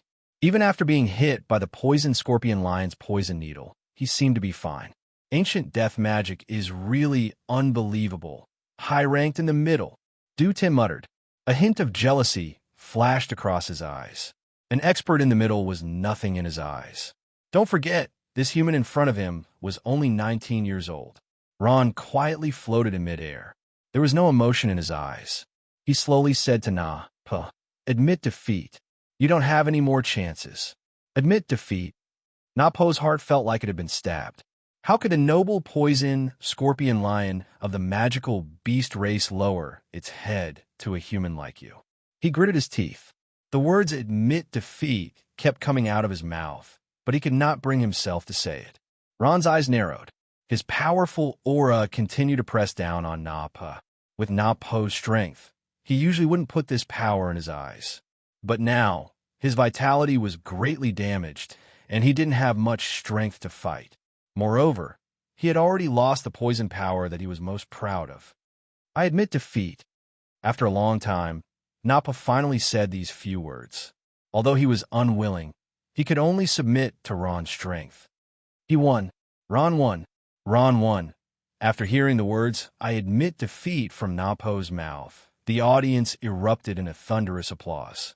Countless flowers flew down from above. Soon, The edge of the arena became a sea of flowers. They were paying their highest respect to the champion of the tournament of the strongest. Ron. Morin's face was full of emotions. She covered her mouth tightly, trying not to cry out loud. Ron did it. He really did it. The champion of the tournament of the strongest. This result was completely out of her expectations. Li Jia and Sala looked at each other and smiled. Although they felt that it was a pity that they did not get a higher ranking, Ron's victory had broken the magical beast monopoly of the tournament of the strongest for many years. This could not be helped. Ron was a human. This was more or less surprising. Doton's face did not have much joy. Instead, he was slightly disappointed. A human had actually done something that the beastmen could not. What was going on? We finally won. Roth breathed a sigh of relief and smiled. He slowly descended from the sky and raised his hands to salute the audience. The orc judge on the side quickly ran over and raised Roth's arm up high, showing everyone on the field that he had obtained the final victory. Long live. At this time, the audience stood up and applauded loudly, congratulating Ron. The atmosphere in the arena was at its peak. Of course, there were some discordant voices. Some beastmen muttered softly. Was there a mistake? The champion was actually a human. At this moment, the poison scorpion lion, Na-Pa, transformed into his human form and pushed away the beastman referee who was trying to help him up. He limped over to Ron and sized him up a few times. He took a deep breath and asked seriously, Ron, I didn't lose this battle unjustly. However, what I find strange is that after being hit by my poisonous needle, you were completely fine? Ron smiled and answered, I'm a necromancer. I train in the power of the soul. Ron's answer was very clever. He did not reveal the truth, but he did not reveal the secret of the needle at the same time. There were not many people who knew that the needle of the venomous scorpion lion was a soul attack. Na-Pa came to a sudden realization, and a trace of emotion appeared in his eyes as he looked at Ron. The two of them looked at each other with tacit understanding. Na-Pa smiled and said sincerely, Necromancy magic is indeed powerful. I admit defeat. After that, he raised Ron's other hand high to congratulate him for his final victory. In the long corridor at the side of the arena, Ron saw Morin, who had been waiting for him. When she saw Ron, Morin threw herself into his arms and sobbed softly. I almost thought you were dead. It's okay. It's okay. Roth smiled and comforted her. Am I not back now? I'm perfectly fine. Not only did Ron come back alive, but he also won the competition. When the competition was over 1,000 seconds away, he successfully broke through from an intermediate to a high-level necromancer. His power of the soul had grown to a terrifying level. He had never thought that a person's power of the soul could become so powerful. Ron raised his head slightly and saw Becerra, Raindrop, and Kay. Everyone was laughing together. Ron, congratulations. At this time, Zhu walked out from the side and said to Ron. There was a young man behind him who looked like a shaman. He was looking at Ron with an unhappy face. Thank you. Ron smiled. Ron, you are very powerful. I admit that I lost to you this time. However, the next time we meet, I will not lose to you again, Zhu said calmly. Ron nodded. I will wait for you. Zhu smiled and said to the young man behind him, Lei Dun, let's go, okay, brother. The young man named Lei Dun glared at Roth fiercely before he turned and left with Zhu. The finals of the Young Strongest tournament finally ended. Ron won the first place without a doubt. It was a miracle for a human to defeat so many powerful magical beasts and become the champion. Suddenly, Ron's name became a legend that spread throughout the entire imperial city of Zoomer City. The finals of the Young Strongest tournament had ended, but the Young Strongest tournament was not over yet. Other than the first place Ron and the second place Na-Pa, the third place to the 10th place still had to be decided.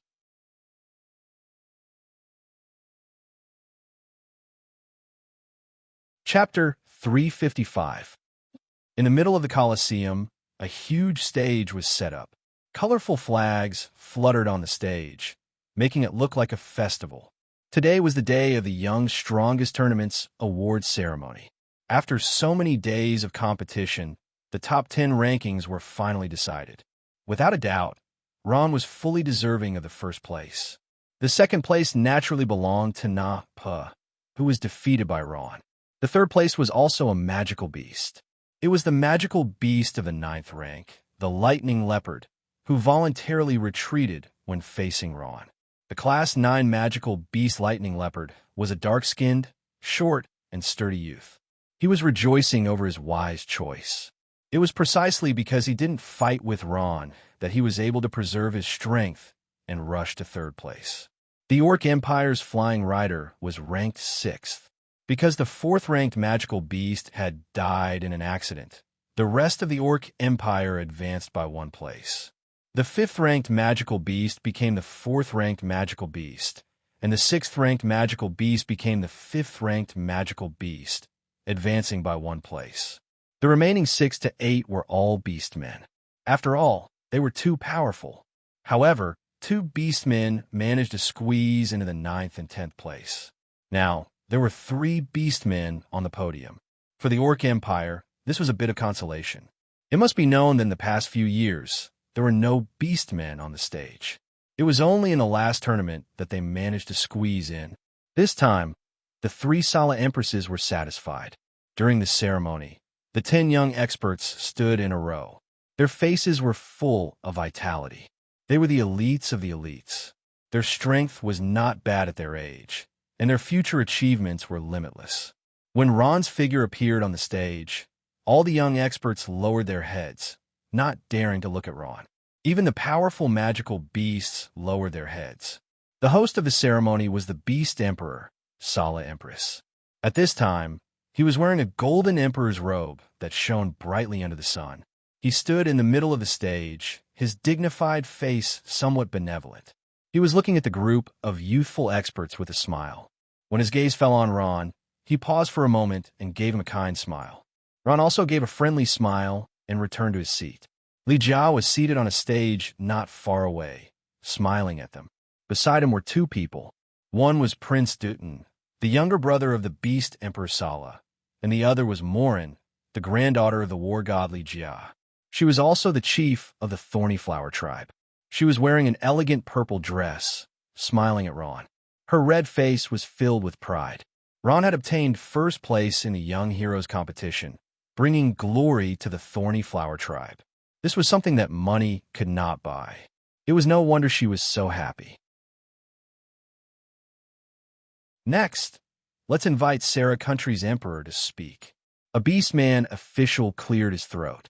Sala walked up and started his long speech. The speech lasted for more than half an hour. The Beastmen did not dare to show any impatience in front of their country's emperor. However, the powerful Beastmen could not care less. Some of them started to get impatient, and some even started to doze off. I hope that all the young experts here can find their place on the path of becoming strong in the future and step onto a new stage. Sala was a good person. He observed the situation and ended his speech helplessly. Other than Zhu and the 2 orcs, no one else clapped. Sala felt quite helpless. After all, it wasn't just the citizens of the Orc Empire who were on the podium receiving the award. Now, let the awards ceremony begin, Sala announced. At this time, a row of Orc Shinv slowly walked up from below the stage. They were all beautiful young women around the age of 17 or 18. Without exception, they were all wearing revealing orc clothing. Their beautiful faces were filled with shyness. They were holding a wooden tray in their hands. The tray was covered with a red cloth. It looked grand and mysterious. What's inside? Ron looked at the beautiful young beastmen holding the tray and couldn't help but wonder. The Beastmen Empire's Young Experts Battle had such a big lineup. The prize should not be ordinary. Just as Ron was guessing, the red cloth on the tray was removed, revealing the item inside. This is... Ron was shocked when he saw the item on the tray. Although the other contestants did not lose their composure like Ron, they were also very surprised. The item on the dark red wooden tray was none other than black crystal coins. The pitch-black crystal coins lay quietly on the tray, reflecting a white light under the sunlight. Their smooth black surface was suffused with a strange power. Ron counted. There were a total of 6 black crystal coins in front of him. According to the market price, the 6 black crystal coins in front of him would be worth at least 100 million gold coins. Moreover, if all 6 black crystal coins were sold at the same time, the price would be even higher.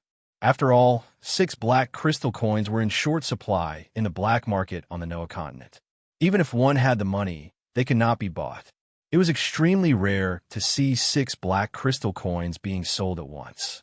Seeing this scene, Roth couldn't help but sigh inwardly. The Beastman Empire was really generous. Black crystal coins were also very attractive to magic beasts. Beside him was the second-place Napa. His eyes were shining. However, the number of black crystal coins in front of Napo's tray was a little less, only 4. Ron was next. The number of black crystal coins in front of each contestant was not equal. As the first-place contestant, he had 6, the second-place Napa had 4, and the third-place Lightning Leopard only had 2. From the 4th place onwards, there were no more black crystal coins in their trays. There was only a crystal card. The number of crystal cards was unknown, but none of them were below silver rank. The highest crystal card was gold rank. The other contestants looked at the black crystal coins in the trays of the top 3 contestants with envy in their eyes. If possible, they really wanted to snatch the black crystal coins. After the Beastman official announced the rewards for the 1st to 10th place, he distributed the items on the trays to the contestants. At this moment, everyone had different expressions. Some were happy, some were regretful, and even some were angry. Of course, they couldn't show it in front of the Master of Strength. Those arrogant magic beasts didn't have the guts to cause trouble in front of the Master of Strength. Ron reluctantly put the 6 black crystal coins into his portal bag. Although he tried to keep a calm face, his heart was already bursting with joy. This was the first time he had earned so much money. The reward from the Battle of the Young Masters was far more than the Black Crystal mission in the other plane. Of course, it was also very dangerous. Ron had escaped death many times. At this time, the Beastman official said, "Everyone, the award ceremony is over. Please return to your seats." At this time, he glanced at Ron and the others and said loudly, "Also, the top 3 contestants of a Young Masters competition will stay. The Master of Strength will meet you personally. He might even give you some pointers, the Master of Strength." Hearing this, Zhu's face was filled with passion. If there was anyone here who wanted to receive pointers from the Master of Strength the most, he was undoubtedly the most enthusiastic. Unfortunately, only the top 3 could have such an honor. At this moment, Zhu's face was filled with helplessness and disappointment. He shook his head and turned to leave. "Zhu, wait a minute." Just as Zhu was about to leave, he heard the Beastman official's voice. He turned around in shock. The Beastman official smiled and said, "Zhu, because you have entered the top 5 of the Young Masters competition this year and the previous year, and your performance was not bad, the Master of Strength will make an exception and give you some pointers." "What?"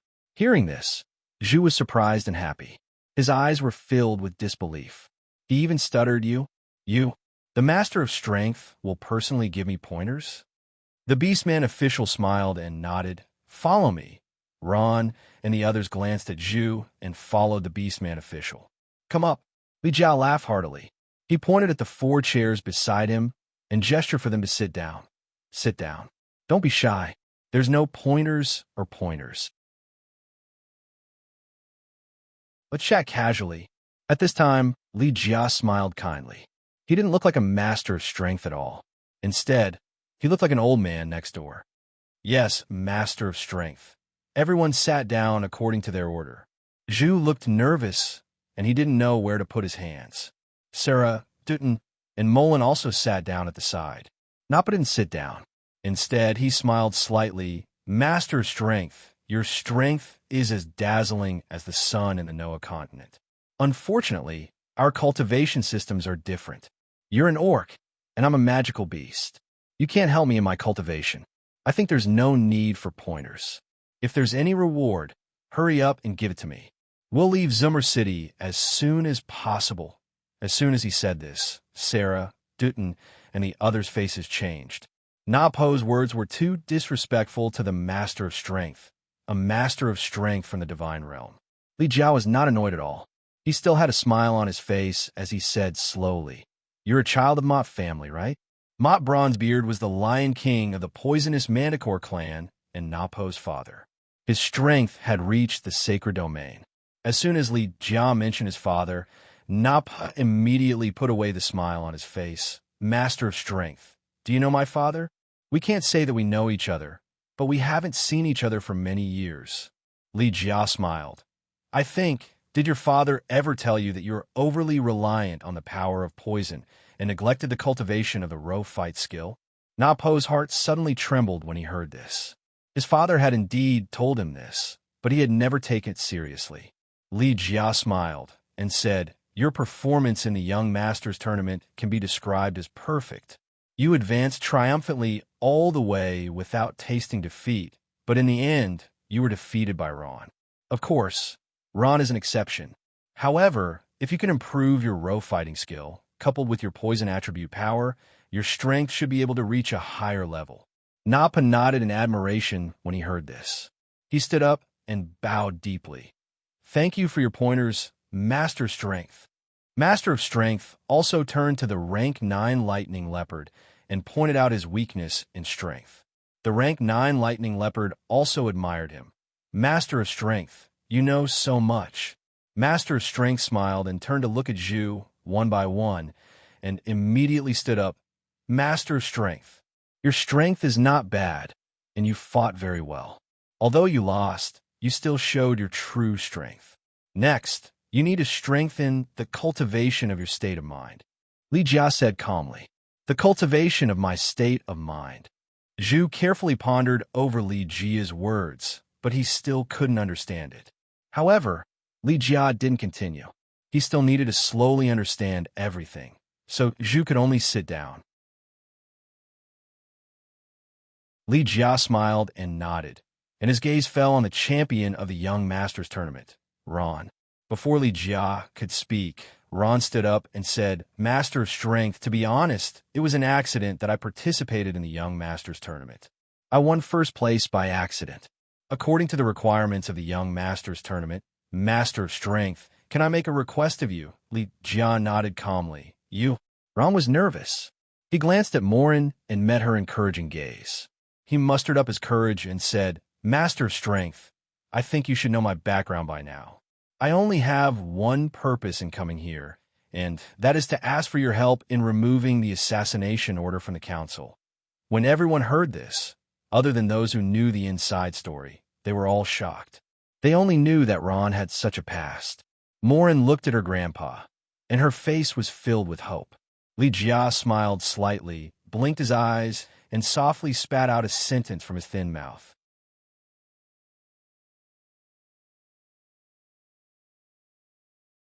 Chapter 356. Li Jia's answer was completely out of Roth's expectations. It wasn't just Roth. Everyone present was stunned, especially Morin. She didn't expect her grandfather to refuse directly. She immediately stood up and said, "Grandpa, didn't you say that you can make a request after winning the Young tournament?" "Why?" Morin's pornographic novel, her eyes were filled with confusion and uncertainty. In her opinion, the requirements of the previous champions of the tournament of the Young Masters had been met. Why was it that when it came to Ron? No reason. Li Jia smiled and looked at Roth. He said slowly, "Indeed, as the champion of a Young tournament, who can make a request, but it doesn't mean that this request will be fulfilled. Sorry, I can't do this request. You'd better change your request." Everyone was silent, looking at Ron with sympathy in their eyes. In fact, Li Jia's worries were reasonable. It wasn't that he didn't have the ability to solve this matter. It was because he clearly knew that this matter was urged by Deputy Speaker Hao Qin. If he intervened in this matter, it meant that he would directly confront Hao Qin. Although they were both strong in the divine realm, Li Jia didn't think it was necessary. Everyone had their own interests to decide. Li Jia was no exception. Although Ron was a genius, it didn't mean that Li Jia would support him. Ron's eyes were full of disappointment. A trace of sympathy appeared on the other faces. Although the Noah continent was big in Ming-Yi, There was no place for Ron to stay. Morin bit her lip and turned her head away. She couldn't bear to see Roth's disappointed look. She sighed slightly. Ron's mouth was full of bitterness. His purpose of participating in the young tournament was to change his fate of being hunted down. Unfortunately, in the end, his hope was still lost. Everything was in place. Since Soy won't disturb you here anymore. Goodbye, everyone. Ron smiled bitterly. He bowed slightly and turned to leave. Morin bit her lip tightly, her expression complicated. Wait. At this time, Li Jia called out to him. Ron stopped and turned around in confusion. Li Jia smiled and said, Fellow, don't you want to hear the reward you should get as the winner of the young tournament? Is there any meaning to this? Ron smiled. He couldn't help but ask. If he didn't get rid of the Senate's killing order, he would live in fear for the rest of his life. If he lost his life, all the rewards would be meaningless. Regas smiled again at Salomon. Salomon, you'll be the one to announce the rest. Salomon nodded and smiled. Ron, because of your excellent performance in the tournament and your dazzling strength, the royal family has decided to grant you the title of the Golden Family of the Orc Empire. What? Golden Family? Hearing this, all the orcs were shocked, especially Doohy stood up, his face full of shock. Perhaps the magic beast present did not know what the Golden Family of the Orc Empire was, but the orcs did. This also explained why they had lost their composure. The Golden Family of the Orc Empire had an important position in history, roughly equivalent to the human nobles. The most important point was that the title of the Golden Family would only be given to the orcs who had made meritorious contributions to the empire. In history, no race other than the orcs had ever received this honor. In other words, Ron was the first non-orc Golden Family in the history of the Orc Empire. Morin's face was full of joy. She winked at Ron, telling him to quickly agree to this. The surrounding beastmen looked at Ron with envious eyes and stood up. Congratulations, Ron. Although he said so, he couldn't hide the envy in his eyes. How about it? Ron, have you decided to accept this honor? Salomon asked with a smile. Now, as long as he agreed, this matter will be settled. But what was the point? Ron smiled bitterly. He was about to refuse, but he saw Morin desperately winking at him, telling him to agree. Ron couldn't help but hesitate. I don't agree. At this time, a voice interrupted. The one who spoke was Dutton. At this moment, he couldn't understand. He only won the battle of the young masters. How could he become a Golden Family? This Ron was just a human. He didn't have the qualifications. If Zhu Jia won the battle of the young masters, there was still room for discussion.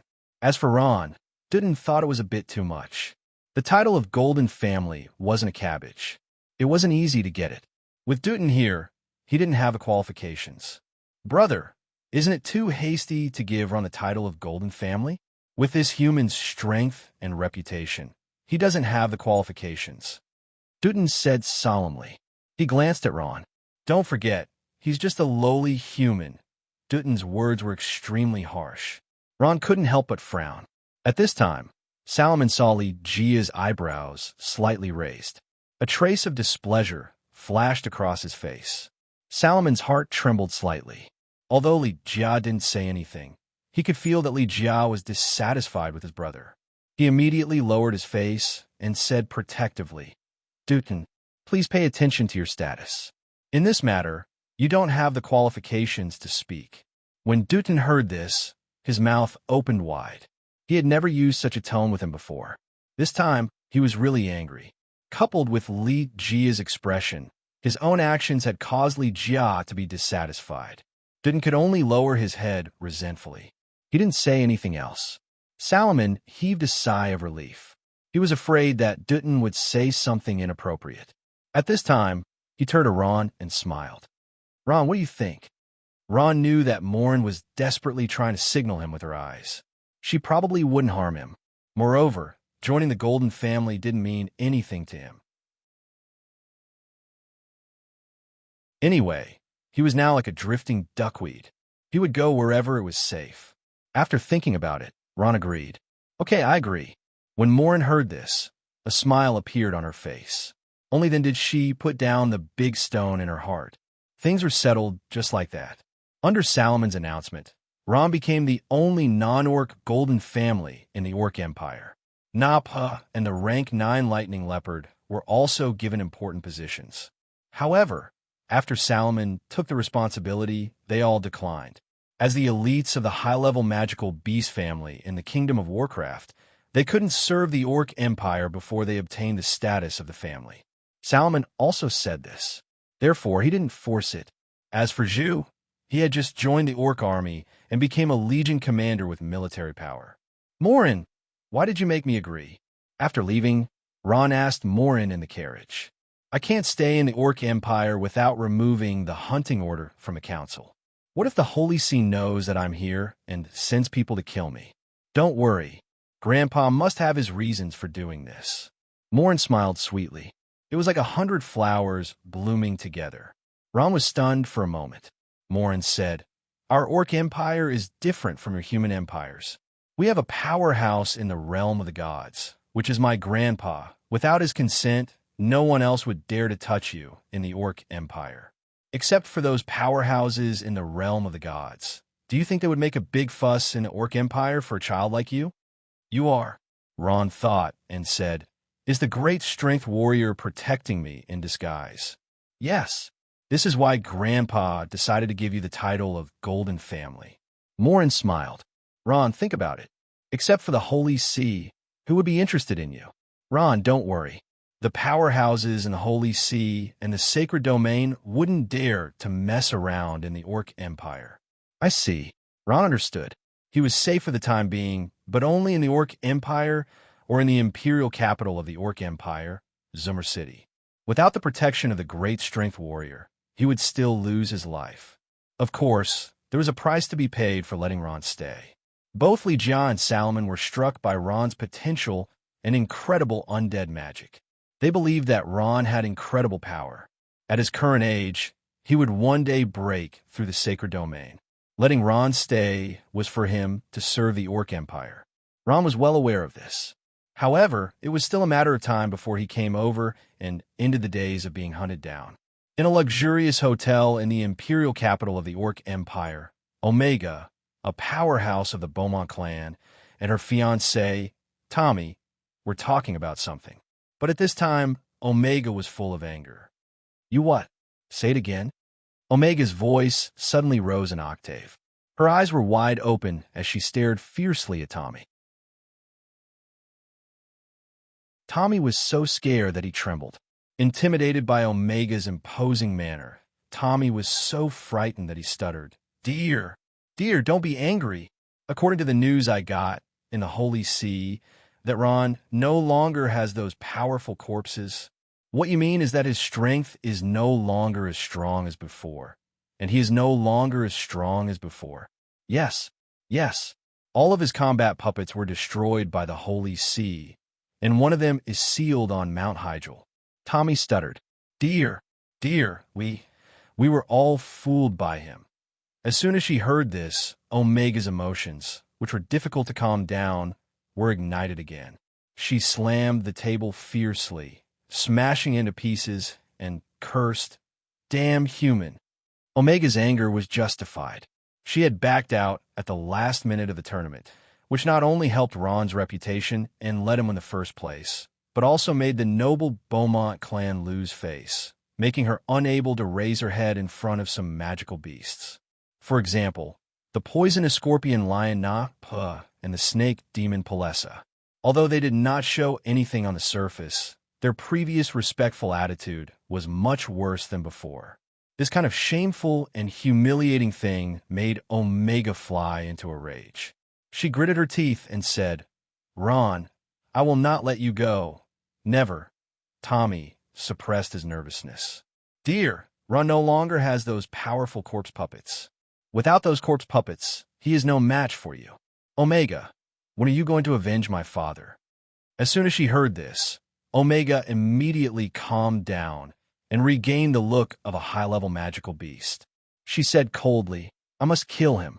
Whether it is for your father's revenge or for my humiliation, he must die. But now is not the time to do it. Her eyes glinted. Master Lida seems to appreciate this kid. Master Lida is a senator of the parliament. Even the ancestors have to give him some face. If we fight here, I won't stand a chance, Tommy said fiercely. Then, let him live for a few more days. I will have someone keep an eye on him. As soon as he leaves Zoomer City, Tommy made a killing gesture.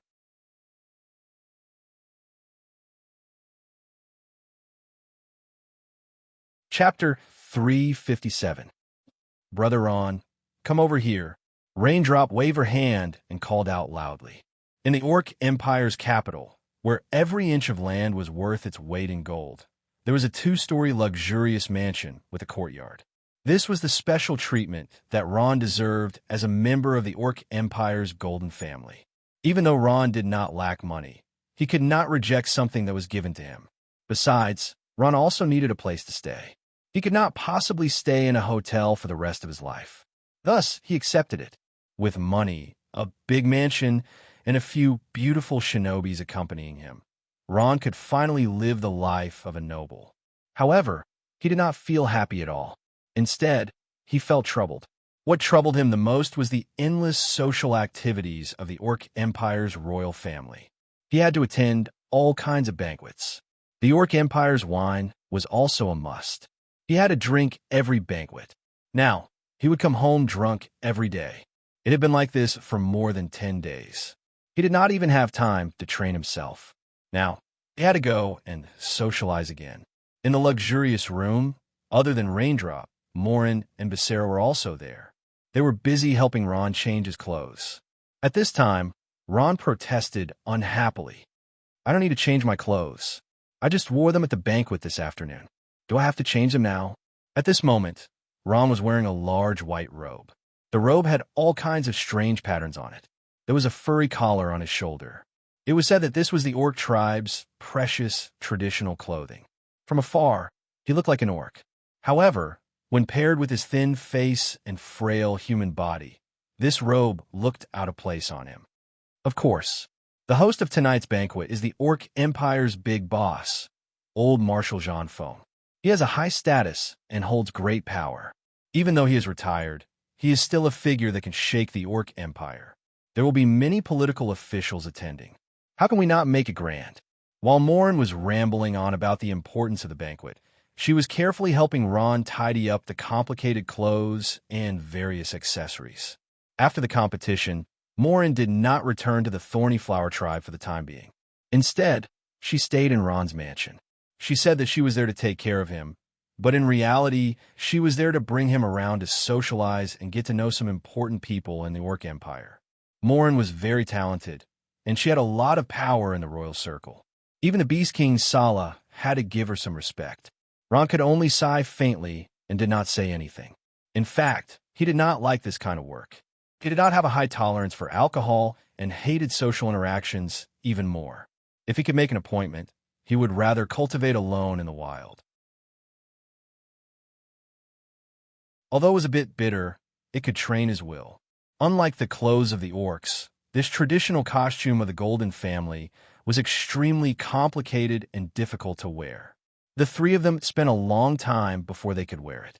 Looking at the depressed Ron in the traditional costume, Becerra and Raindrop almost doubled over in laughter. Morin tilted her head and looked carefully for a while. She smiled satisfactorily and said, "Ha, this is more like it. How handsome." She pulled Ron's hand and spun him around. With a helpless face, Ron could not help but laugh out loud. "Let's go then." Ron was speechless inside. He thought to himself that he was going to get drunk again today. He should drink less. Ron, Morin, Becerra, and Raindrop walked downstairs. There was already a carriage waiting for them in the courtyard downstairs. The five of them boarded the carriage and left. In the spacious hall, a luxurious banquet was being held. The long square table was filled with food and wine. Countless young and beautiful human women were shuttling around. All the guests drank until their faces and ears were red. It was not lively at all. Such banquets were first popular in the human empire and then in the Orc Empire. Large banquets had become a part of the daily life of the orcs. Through banquets, they achieved their goals. When Ron, Morin, and the rest arrived at the banquet hall, there were already many guests gathered. Most of them were important figures in the military. Every move they made was filled with the aura of a soldier. Compared to the army of the human empire, the orcs' army was much stronger. In the orc empire, the army had a special status. Basara, Raindrop, and Kay also appeared at the banquet as guests. They were also wearing festive clothing. That's Shwa. A foreign orc general who did not know Ron asked someone beside him in a low voice. You don't even know him. He's the champion of a young best tournament. His name is Ron. Another person explained. Champion of the young best tournament? How is that possible? Hasn't the young best tournament always been dominated by the magical beasts? How would he be the champion? And a human at that? He is indeed the champion of the young best tournament. Many powerful magical beasts have fallen in his hands. Another orc laughed and said, I see. The orc general heard and was filled with respect. Ron and Morin attracted everyone's attention once they appeared in the banquet hall. Compared to the status of the Golden family, they were more interested in Ron's identity as the champion of the young best tournament.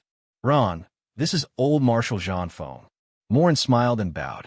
Her every move was filled with elegance. She pulled an old orc man aside and introduced him to Ron. So you're Ron. It's the first time we've met. You're indeed a young hero. Being able to become the champion of a young best tournament is not an easy feat. Your future is limitless. Old Marshal Jean Foam smiled kindly. He clinked the cup in his hand with Ron's and downed it in one gulp. Ron smiled as well. He followed the old marshal's example and downed the wine. After that, he quietly looked at the old marshal. The old marshal's body was ramrod straight. The unique aura of an iron-blooded military man emanated from his body. A sacred domain master? Ron was shocked. This old marshal was a person who had hidden his strength well. Ron's alcohol tolerance was poor. After downing a cup of wine, his pale face turned red. Old Marshal Jean Feng's sharp eyes immediately noticed Ron's embarrassment. He smiled and said with concern, Young man, eat something later. Don't drink so much wine. Thank you, Marshal. Ron looked at old Marshal Jean Foam gratefully. Old Marshal Jean Foam laughed heartily. Young man, there's no need to be so polite. Come visit my house when you're free. The old marshal extended an invitation. He was full of admiration for Ron. He knew very well that it was not easy for a human to stand out in the Orc Empire. He's a busy man. Old Marshal Wong thought to himself. Niece Morin, accompany Ron. The old marshal laughed heartily. Most of the people here today are my old subordinates. This old man is fine. Tell Ron to get closer to them. However, don't let him drink too much. Yes, Grandpa Jean Foam. Morin smiled sweetly and bowed. Old Marshal Jean Foam smiled and walked away. At this time, Ron shrugged. I don't think I can come over. I feel out of place with the atmosphere here. I don't even know how to drink. To be honest, I might as well stay in the house and cultivate. Morin smiled and said, pornographic novels. You have all the time in the world to cultivate, but you're in the Orc Empire. There are some people you have to know. You have the title of the champion of the Battle of the Young Masters. They'll most likely give you some face. She then ignored Ron's protest and pulled Ron to another table. Before they came over, a few orc generals came over and chatted with Morin. Ron had no choice but to drink a few more cups. Compared to the daytime, the night in the Orc Empire's capital, Zuma City, was a little creepy. Under the dim light, a figure in white slowly walked over. She was wearing a hood, and her whole body was wrapped in clothes. No one could see her face, but, judging from her figure, she should be a human woman. She slowly walked into a tavern. It was a low-class tavern. The dim light reflected the red wine of the mercenaries, which was mixed with a muddy and unpleasant smell. Everyone present was a human mercenary. The noble orcs would not come to such a place. When the woman walked into the tavern, everyone in the tavern quieted down. What did it mean for a single woman to appear in the middle of the night? It aroused the imagination of the human mercenaries. The beautiful figure of the woman in front of them, although they couldn't see her face clearly, made some of the mercenaries' hearts move. After the woman walked in, she looked around. After hesitating for a moment, she went straight to a group of mercenaries. There were more than a dozen of them, and they were all around a table. They were drunk until their faces and ears were red. When the woman walked over, the mercenaries were looking at her with unscrupulous eyes. Their eyes were filled with lustful desire. At this time, the leader of the mercenaries stood up and smiled. "Beautiful woman, how can I help you?" He gave up the seat next to him and motioned for her to sit down. The eyes of the surrounding human mercenaries lit up. While they were drunk, they boldly looked at the woman's perfect figure in front of them. "I want to ask you something."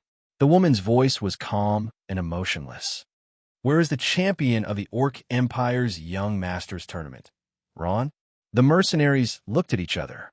After all this time, in the middle of the night, this woman was looking for the champion of the Young Masters Tournament. Ron. Who was she? When the mercenaries heard this, they suddenly realized that they were all knowledgeable. Moreover, Ron was very popular recently. How could they not know him? "Oh, so you're looking for him." The leader of the mercenaries smiled and said, Ron won the Young Masters Tournament and was appreciated by His Majesty, the Beast King. He is the pride of us humans." "Oh, right." His Majesty, the Beast King, also gave him a mansion. "Oh, it's just a few blocks to the west." "Very good." The woman lowered her head and took out a large amount of gold from her dimensional bag. Then, she poured a large amount of gold on the table. The group of poor human mercenaries were stunned. "Interesting. Take it and drink," the woman said coldly and walked out of the tavern.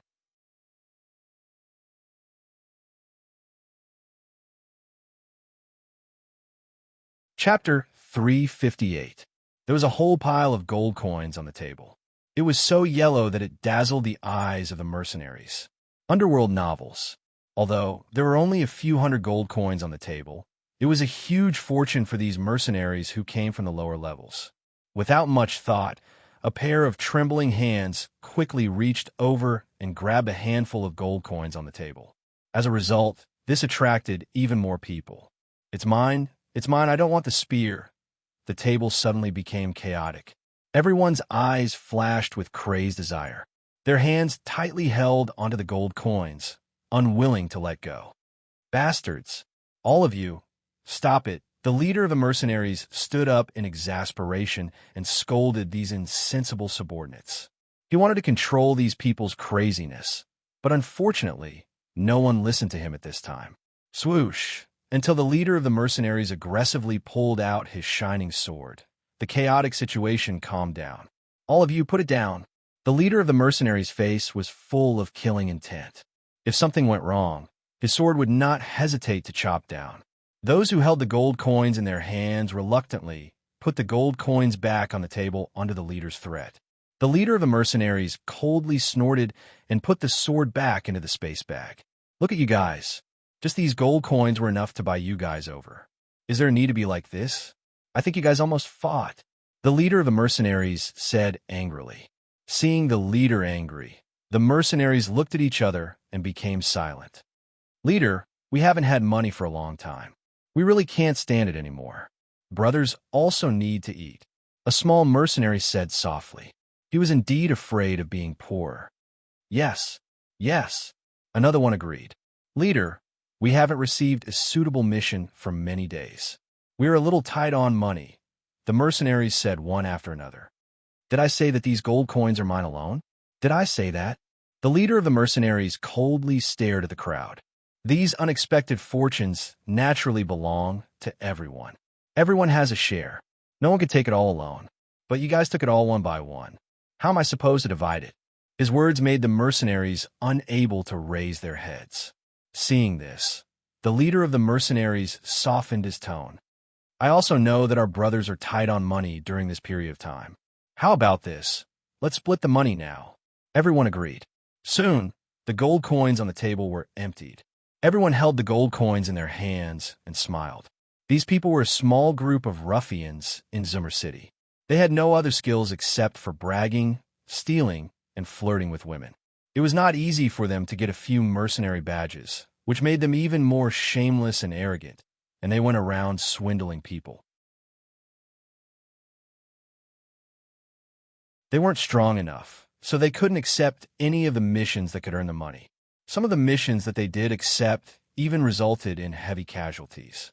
Left with no choice, They could only eat and drink here to pass the time. At this time, a mercenary leaned close to the mercenary boss's ear and said, "Boss, I think that woman, she should have a lot of goods in her pocket. Why don't we?"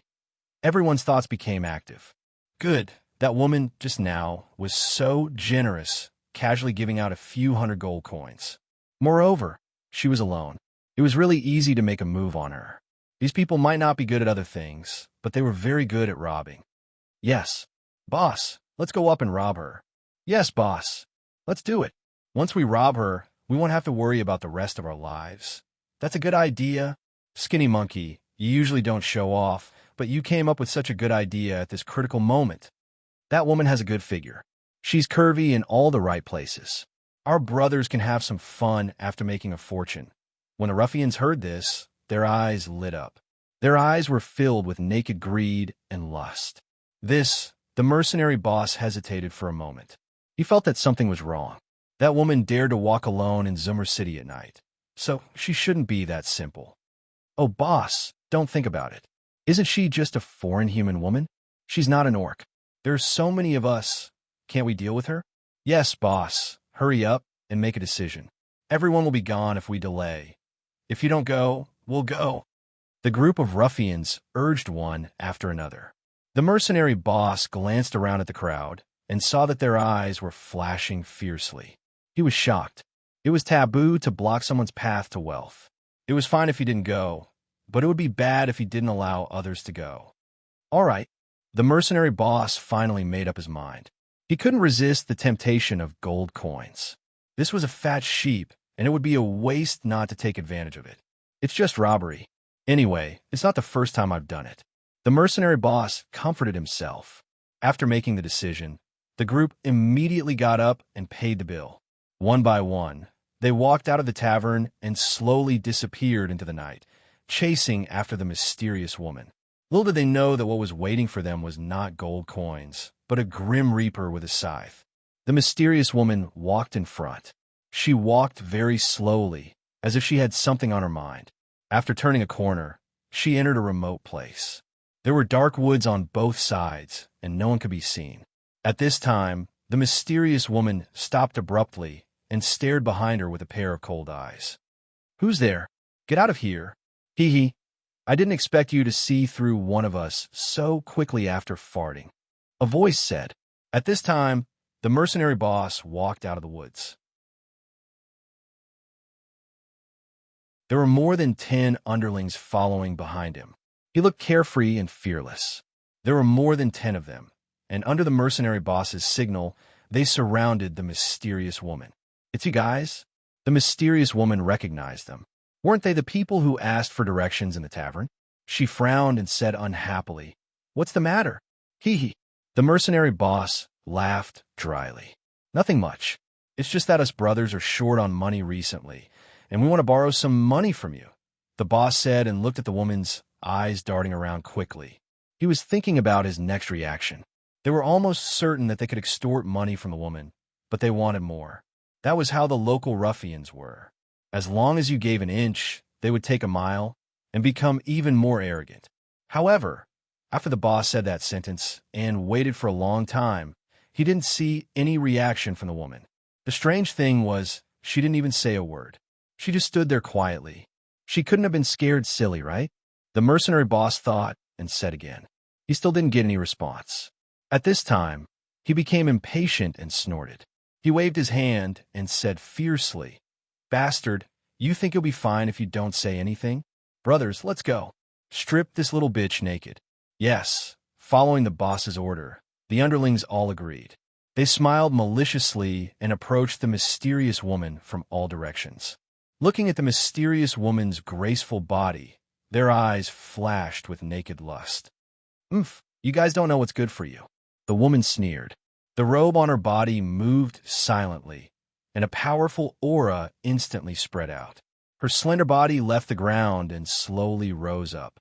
Her beautiful eyes stared at the ruffians, and a trace of mockery flashed in her eyes. This is... The ruffians were dumbfounded. Each and every one of them opened their mouths. Their eyes were full of shock. They had imagined thousands of scenarios, but they didn't expect that such a scene would happen to them. The mercenary boss's eyes flashed with intense fear. His mind was in chaos. His body couldn't help but tremble. His eyes were lifeless. Sacred Domain Powerhouse. Sacred Domain Powerhouse. She's a Sacred Domain Powerhouse. When the ruffians heard this, they finally knew that they had kicked an iron plate this time. Run! It was unknown who said this, but at this time, with a crash, those ruffians struggled and scattered. At this moment, they wished their mothers had more legs so that they could run further away. However, some people's legs were weak, and they couldn't run no matter what. These ruffians were so regretful that their intestines turned green. If they knew that this woman was a Sacred Domain Powerhouse, they wouldn't have come even if they were beaten to death. At this time, they all understood why this woman dared to travel alone and why she had so many gold coins. It was all because she was a Sacred Domain Powerhouse. Who would dare to have ideas about her? Those who had ideas about her were already dead. The mercenary boss secretly complained his heart. This time, he had to escape with his life. No matter what, he wouldn't do such a thing next time. Hee hee, do you think you can escape? The woman laughed coquettishly. After saying that, her body moved. A circle of light suddenly spread out, as if it had substance, instantly enveloping all the ruffians. All the ruffians were enveloped. None of them could escape. The anger of a Sacred Domain Powerhouse wasn't so easy to quell. Master, please spare us. Please let us go. We won't dare to do it again. When the ruffians saw that they couldn't run away, they all begged for mercy. The mercenary boss's body trembled. He couldn't run far. Under the pressure of the mysterious woman, even his legs were weak. Master, Master, I won't dare to do it again. Please let us go. I have an 80-year-old mother. The man's eyes were filled with fear. With a dong sound, he knelt on the ground. With snot and tears running down his face, he looked really pitiful. Seeing this, the other ruffians followed suit. They knew that whether they lived or died depended on this woman's attitude. Their lives were in her hands. Hee hee, now you know how to beg for mercy? What are you doing earlier? The ruffian begged for mercy, but the woman didn't move. She coldly stared at the man kneeling in front of her. If the one standing here today was a single woman who didn't have the strength to resist, would you let her go? The mercenary boss raised his head in shock. After saying that, the woman's figure suddenly flashed. A burst of miserable cries came from the forest. At this time, a dazzling white light flashed. Then, everything returned to silence. Not long after, the woman quietly walked out of the forest. She didn't even have the interest to look back. At this time, the woman's lips curled into a cold smile. Ron, this is only a warm-up. I now declare that the day of your death has arrived. She slightly raised her head. Under the hood, a pair of beautiful eyes flashed with killing intent. At this time, the woman slowly took off her hood, revealing her peerlessly beautiful face. She was actually the priest of the Holy Sea's Hall of Redemption, Imena.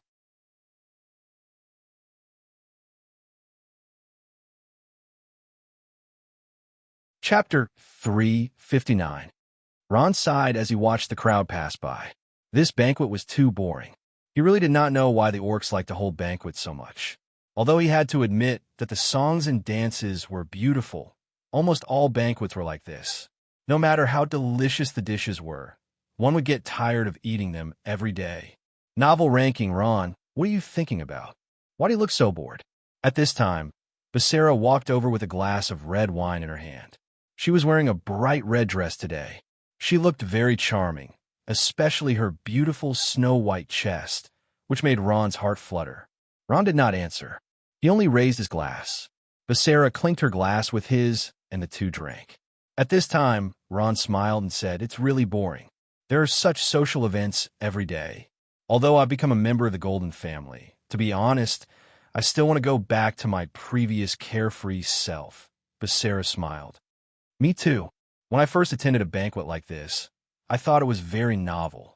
But after attending so many banquets, I just feel bored. Oh yeah, didn't you go dancing?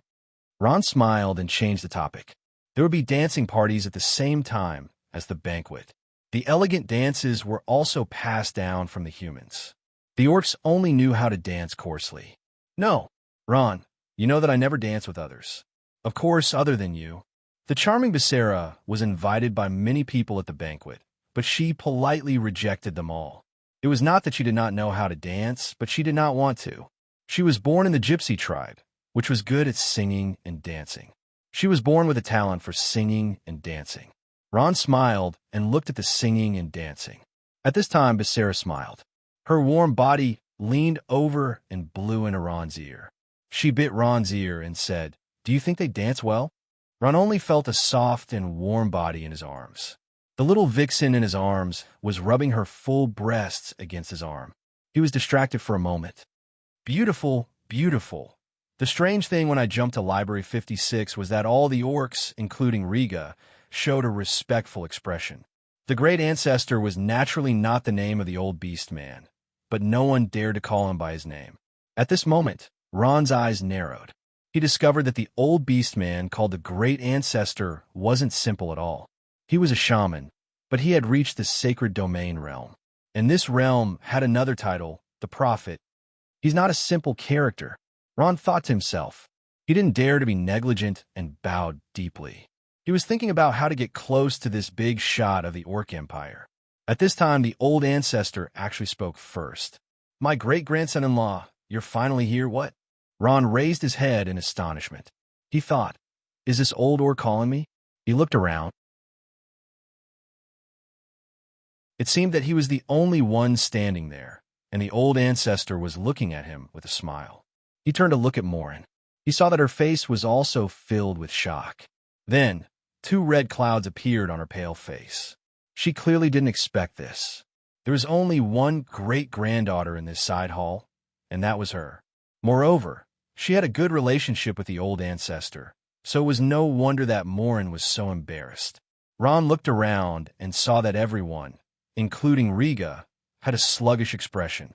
It seemed that they hadn't reacted yet. After a long time, the Beast Emperor Salomon reacted. He awkwardly smiled and said, "Old ancestor, niece Morin isn't married yet." The old ancestor ignored Salomon's words and showed an expression of "you're an idiot." At this time, he stood up and walked down from his seat with a smile. He said, "My great-grandson-in-law, let this old man take a good look at you." The old ancestor held a long staff and shakily walked down from his seat. When he arrived in front of Ron, Molin immediately ran over and stretched out her hand to support him. The old ancestor smiled and sized up this human youth who was only 19 years old. He had a look of appreciation in his eyes and said with a smile, "Not bad, not bad. My great-grandson-in-law is really handsome. Great-granddaughter, you have good taste." Everyone's expression was a bit strange. They saw that Riga wanted to laugh, but couldn't. His expression was uglier than crying. Ron glanced at Morin and saw that Morin's face was also full of embarrassment. Needless to say, this great-granddaughter was her. Great-grandson-in-law, is he old and muddle-headed? Ron muttered in his heart, seeing that the old beast man looked as if he had been blown away by a gust of wind. He was even more certain of his guess. At this time, he felt that he should stand up and explain. "Old ancestor, hello. My name is Ron. I'm a human. I'm friends with Miss Morin, not your great-grandson-in-law." The old ancestor acted as if he didn't hear him and said with a smile, "Well, I know. You're Ron, my great-grandson-in-law. Old ancestor, he's not your great-grandson-in-law. He's just a human." At this time, Dutton interrupted and deliberately pointed out Ron's human identity. The old ancestor ignored him. "Look at what you're saying. How could I not know my great-grandson-in-law?" "Old ancestor, you've got the wrong person. I'm not your great-grandson-in-law." At this time, Ron patiently explained. "Well, yes, great-grandson-in-law. I'm not." "Got it, great-grandson-in-law." No matter how hard Ron tried to explain, the old beast man, who was so old that he could barely walk, repeatedly said the same thing. He believed that Ron was his great-grandson-in-law. Hearing this, some people's hearts were as clear as day. They had already guessed that the old ancestor intended to betroth Morin to the champion of the battle of the strongest, Ron. They thought that this kid's luck was not ordinary. Morin was born in the Golden family. Her status was not ordinary. She was beautiful and had many suitors in the Beastman Empire. Even Prince Dutton was attracted to her. Morin was definitely not an unmarriageable Beastman woman. She had always been single. This was her own choice. Ron was at his wit's end. He looked at Morin for help. Morin's face also showed a helpless expression. She looked at her grandfather. Li Jiao was also helpless. Although he admired Ron, he was not mentally prepared to marry his granddaughter to a human. However, he did not dare to disobey the old ancestor's words. He could only smile and say, "Morin, the old ancestor is old. His legs are not as good as they used to be. You should let him sit down and talk." "Yes, Grandpa," Morin said sweetly. She gave Ron a look, telling him not to say anything. She then helped the old ancestor to the seat in the middle. "Old ancestor, let's talk over there, Welika. My great-granddaughter is still the best to me." The old ancestor grinned. Seeing the old ancestor walk away, Ron breathed a sigh of relief. Being treated as Morin's husband was too much of a joke. No matter how he looked at it, it was not realistic. At this time, Li Jia gave a signal, and an orc came forward to invite him out of the side hall. Ron did not want to stay here for a moment longer, so he left after saying goodbye. After a while, Morin walked out of the side hall again. When she saw Ron, her face flushed red for a moment, but she quickly returned to normal. She said apologetically, "I'm sorry, Ron. The old ancestor is old. His head is not as good as it used to be. Maybe he recognized the wrong person. Please don't mind." "I don't mind." Ron smiled magnanimously. At this time he asked, "Oh right, who is that old ancestor?" "He is my grandfather's father-in-law, and also my grandmother's father." Morin smiled. "Oh." Ron suddenly realized. No wonder even Li Jia gave in to him. It turned out that he was Li Jia's father-in-law. "Ron, I want to talk to the old ancestor for a while. He likes me very much," Morin said at this time. "Okay, I'll wait for you," Ron said with a smile. "Go back quickly. Don't let the old ancestor wait for too long." After saying goodbye to Morin, Ron returned to the hall. At this time, a hurried figure came out from the side and bumped into Ron. The wine in the figure's hand spilled and splashed on Ron. "I'm sorry," the figure said apologetically. "I didn't mean it." "It's okay." Ron smiled magnanimously. He only felt that it was a pity for this expensive traditional costume. Although he did not like to wear it, the price was not low. At this time, Ron's heart skipped a beat. He wondered why this voice sounded so familiar. He suddenly raised his head and saw a familiar face. He was shocked.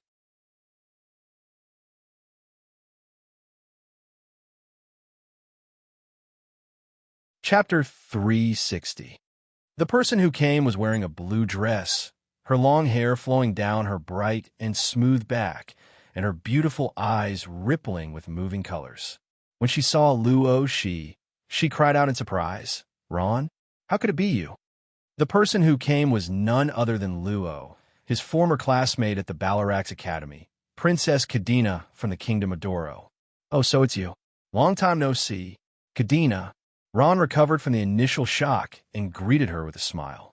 He was still very happy to see a classmate in a foreign land. You went to the Orc Empire?" Kadena looked up and down at Ron, only to see that he was wearing traditional orc clothing. If she didn't look carefully, she would really think that he was an orc. "You can say that." Ron thought for a moment. "By the way, why did you come here?" Kadena smiled. "Of course I have to come here. Our Kingdom of Doro is a small country, adjacent to the Orc Empire. We usually have a lot of contact with them, and the relationship between the two sides is also good. Today is the old marshal's birthday, so we rushed over." "I see." Ron nodded, looking at Kadena's still beautiful face with a myriad of thoughts in his heart. At the same time, he felt that Kadena's strength was stronger than before. Her whole body was full of water elements. His heart skipped a beat. "Katina, if I'm not wrong, you've already graduated from the Balarax Academy, right?" Hearing this, Kadena's face showed a smile. "Of course, I'm now a junior water magus. The academy wanted me to stay and teach, but I refused." Ron smiled. "It's not bad to stay and teach at the academy. Don't you have the best relationship with Shea? If she stays, how can you leave?" When she heard Shea, Kadina's face darkened. Sister Shea also doesn't teach at the academy. What? Ron was shocked. He did not think that Shea had also left the academy. After listening to Kadina's story, Shea also handed in her resignation letter to the academy after Ron left, saying that she wanted to become a mercenary. She still remembered that night, when Sister Ya left the academy. The two of them got drunk and hugged each other until dawn. Shea, Ron murmured. The image of Shea's beautiful face appeared in his mind. By the way, how are the people in room 302 that I used to stay in? Are they okay? Ron was more concerned about Fatty Manny and the others, so he took the opportunity to ask. Princess Angel dropped out. I don't know about the others. I don't really care about the other dorms, Kadina said apologetically. She then smiled. Ron, don't change the topic. You have to tell me what happened between you and Sister Shea. Ron was nervous and said awkwardly, nothing happened. You're overthinking it. Nothing? You're lying. After you ran away from the academy, Sister Shea seemed to have lost her mind. You said nothing happened between you and her. I wouldn't believe it even if you beat me to death. Kadina pouted. The two of them were like old friends who had not seen each other for a long time. They started chatting in the hallway. Before they knew it, they had chatted for a long time. Both of them were immersed in their beautiful memories. Reynolds, where's Kadina? At the banquet, the king of the kingdom of Doro, a short and fat middle-aged man, walked over and asked Raiden. He was Kadina's father and was also a guest at the old marshal's birthday banquet tonight. However, looking at his fat body, he had given birth to a beautiful daughter. At this moment, Raiden was chatting passionately with a beautiful beast woman. When he heard this, he turned around and was slightly surprised. She said she went to the washroom. Is she not back yet? I don't see her. King Doro looked around, but did not see Kadina's figure. Oh, then I'll go look for her. Reynolds was worried when he heard this. His fiancée's beauty was outstanding. He was afraid that she would attract those droolers like flies. The men who wanted to get her could probably line up from here to the streets, so he was very worried. All right, you can look around. She should still be here. Saying this, King Doro let out a faint sigh as he looked at Leighton. Cardina is my only daughter. Now that I've decided to give her to you, I hope you can make her happy. But since she got engaged with you, why haven't I seen her smile? Reynolds was slightly stunned and hurriedly said, Your Majesty, please believe in Reynolds. I will definitely make Princess Kadina happy. I promise. King Doro shook his head and walked away. Reynolds sighed. Although His Majesty the King's words were very calm, he had to admit that his fiancée Kadina's smile was becoming less and less. Shaking his head, Reynolds looked around the banquet hall. The banquet hall was filled with people coming and going. Beast men and humans were mixed in, so he couldn't find anyone for a while. Where's Kadina? Reynolds muttered. At this time, his gaze focused. In a corner of the corridor, Reynolds found Kadina's figure. At this moment, she was happily chatting with a small beast man. Her pale face revealed a trace of red, like 100 flowers blooming.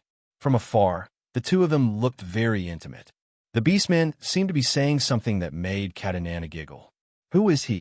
Suddenly seeing this scene, Reynolds couldn't help but surge up. His fiancée's laughter was like a knife cutting through his heart. In his memories, Kadina had never laughed at him like this. This bastard, I definitely won't forgive him. Reynolds was blinded by anger. His face revealed a murderous aura as he took large strides towards the two people. Right, Ron. How are you and Aurora? I heard that you two are not in love. How is it you two got into a bit of trouble and dropped out? Aurora. Ron bitterly smiled. This name that hadn't appeared for a long time once again caused ripples in his heart. Ron admitted that even after going through so many storms, Aurora's former lover had always occupied a place in his heart. It had never disappeared.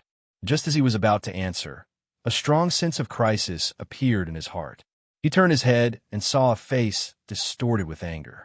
The human was waving his fist and ruthlessly punching him. Reynolds was extremely angry.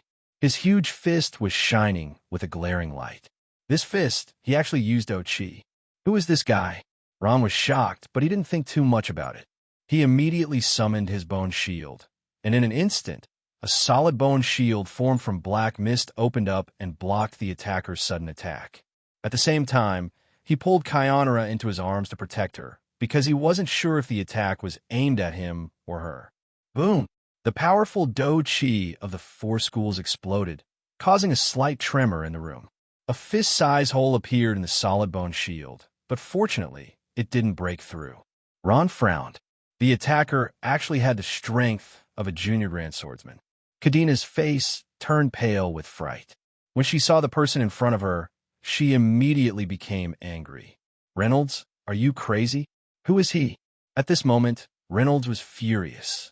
He pointed at Ron and asked fiercely.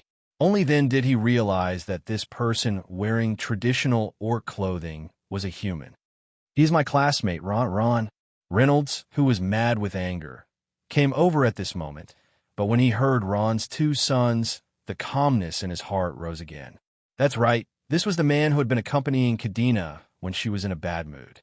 I'm going to kill him. At this moment, Reynolds's fire burned even more fiercely. At this moment, he attacked again, leading the powerful Do Chi of the fist towards Ron. Reynolds, stop it. At this moment, Kadina pounced forward like an angry lion, blocking in front of Ron. Reynolds couldn't continue his attack. He glared with bloodshot eyes and growled like a beast. Kadina, get out of the way. Let me kill this guy. Reynolds, you're crazy. If you want to kill him, kill me first. Kadina didn't budge an inch as she stared coldly at Reynolds. At this point, Ron's face turned white. He knew Reynolds, too. He had seen him once at the Moulin Rouge. He was indeed Kadina's fiancé. It seemed like the two of them were fighting because of him. However, he was innocent. At this moment, Ron was standing in a pornographic novel. He couldn't laugh or cry. He could only rub his nose awkwardly and keep quiet. He thought to himself, why is it that nothing good happens every time he meets Kadina? Using combat chi in the hall naturally alerted the banquet guests. Not long after, the surrounding guests gathered around. There were beastmen and humans among them. Many of them were even old Marshal Zhangfeng's subordinates. When they saw that someone had done it at old Marshal Zhangfeng's birthday banquet, their faces darkened. Brother Ron. At this time, Rainey, Becerra, and Kay walked over quickly and stood firmly beside Ron as they stared fiercely at Reynolds. Ron, what happened? Becerra asked softly. Nothing, just a small misunderstanding. Ron shook his head helplessly. The king of Doro Kingdom, the short and fat middle-aged man, also walked over quickly. Kadina, my daughter, how are you? Are you okay? Father, I'm fine. Kadina shook her head. Reynolds, how could you lay your hands on Kadina? You even caused trouble at old Marshal Zhangfeng's birthday banquet. Reynolds, give me a reasonable explanation. King Doro's face was green as he yelled angrily. Your Majesty, it has nothing to do with me. It's Kadina. Her behavior was improper. She hooked up with that person. Reynolds stared fiercely at Ron, wishing he could chew him up and swallow him. Katina became even angrier. Who's behaving indiscreetly? Who hooked up with him? He's my classmate from Ballarak's academy. Okay? Oh, many people at the banquet knew Ron, the champion of the Young Talent competition from the Human Empire. Upon hearing this, they suddenly realized that it was just that human who was jealous. They're all classmates who met in a foreign land. It's normal for them to reminisce. That guy's too narrow-minded. At that moment, all the guests' gazes were filled with contempt towards Reynolds. To see the first commercial-free episode, please visit Greynet. You're tuning into the Warrior Lore YouTube channel. Don't forget to subscribe and join us on this journey to catch the most captivating stories.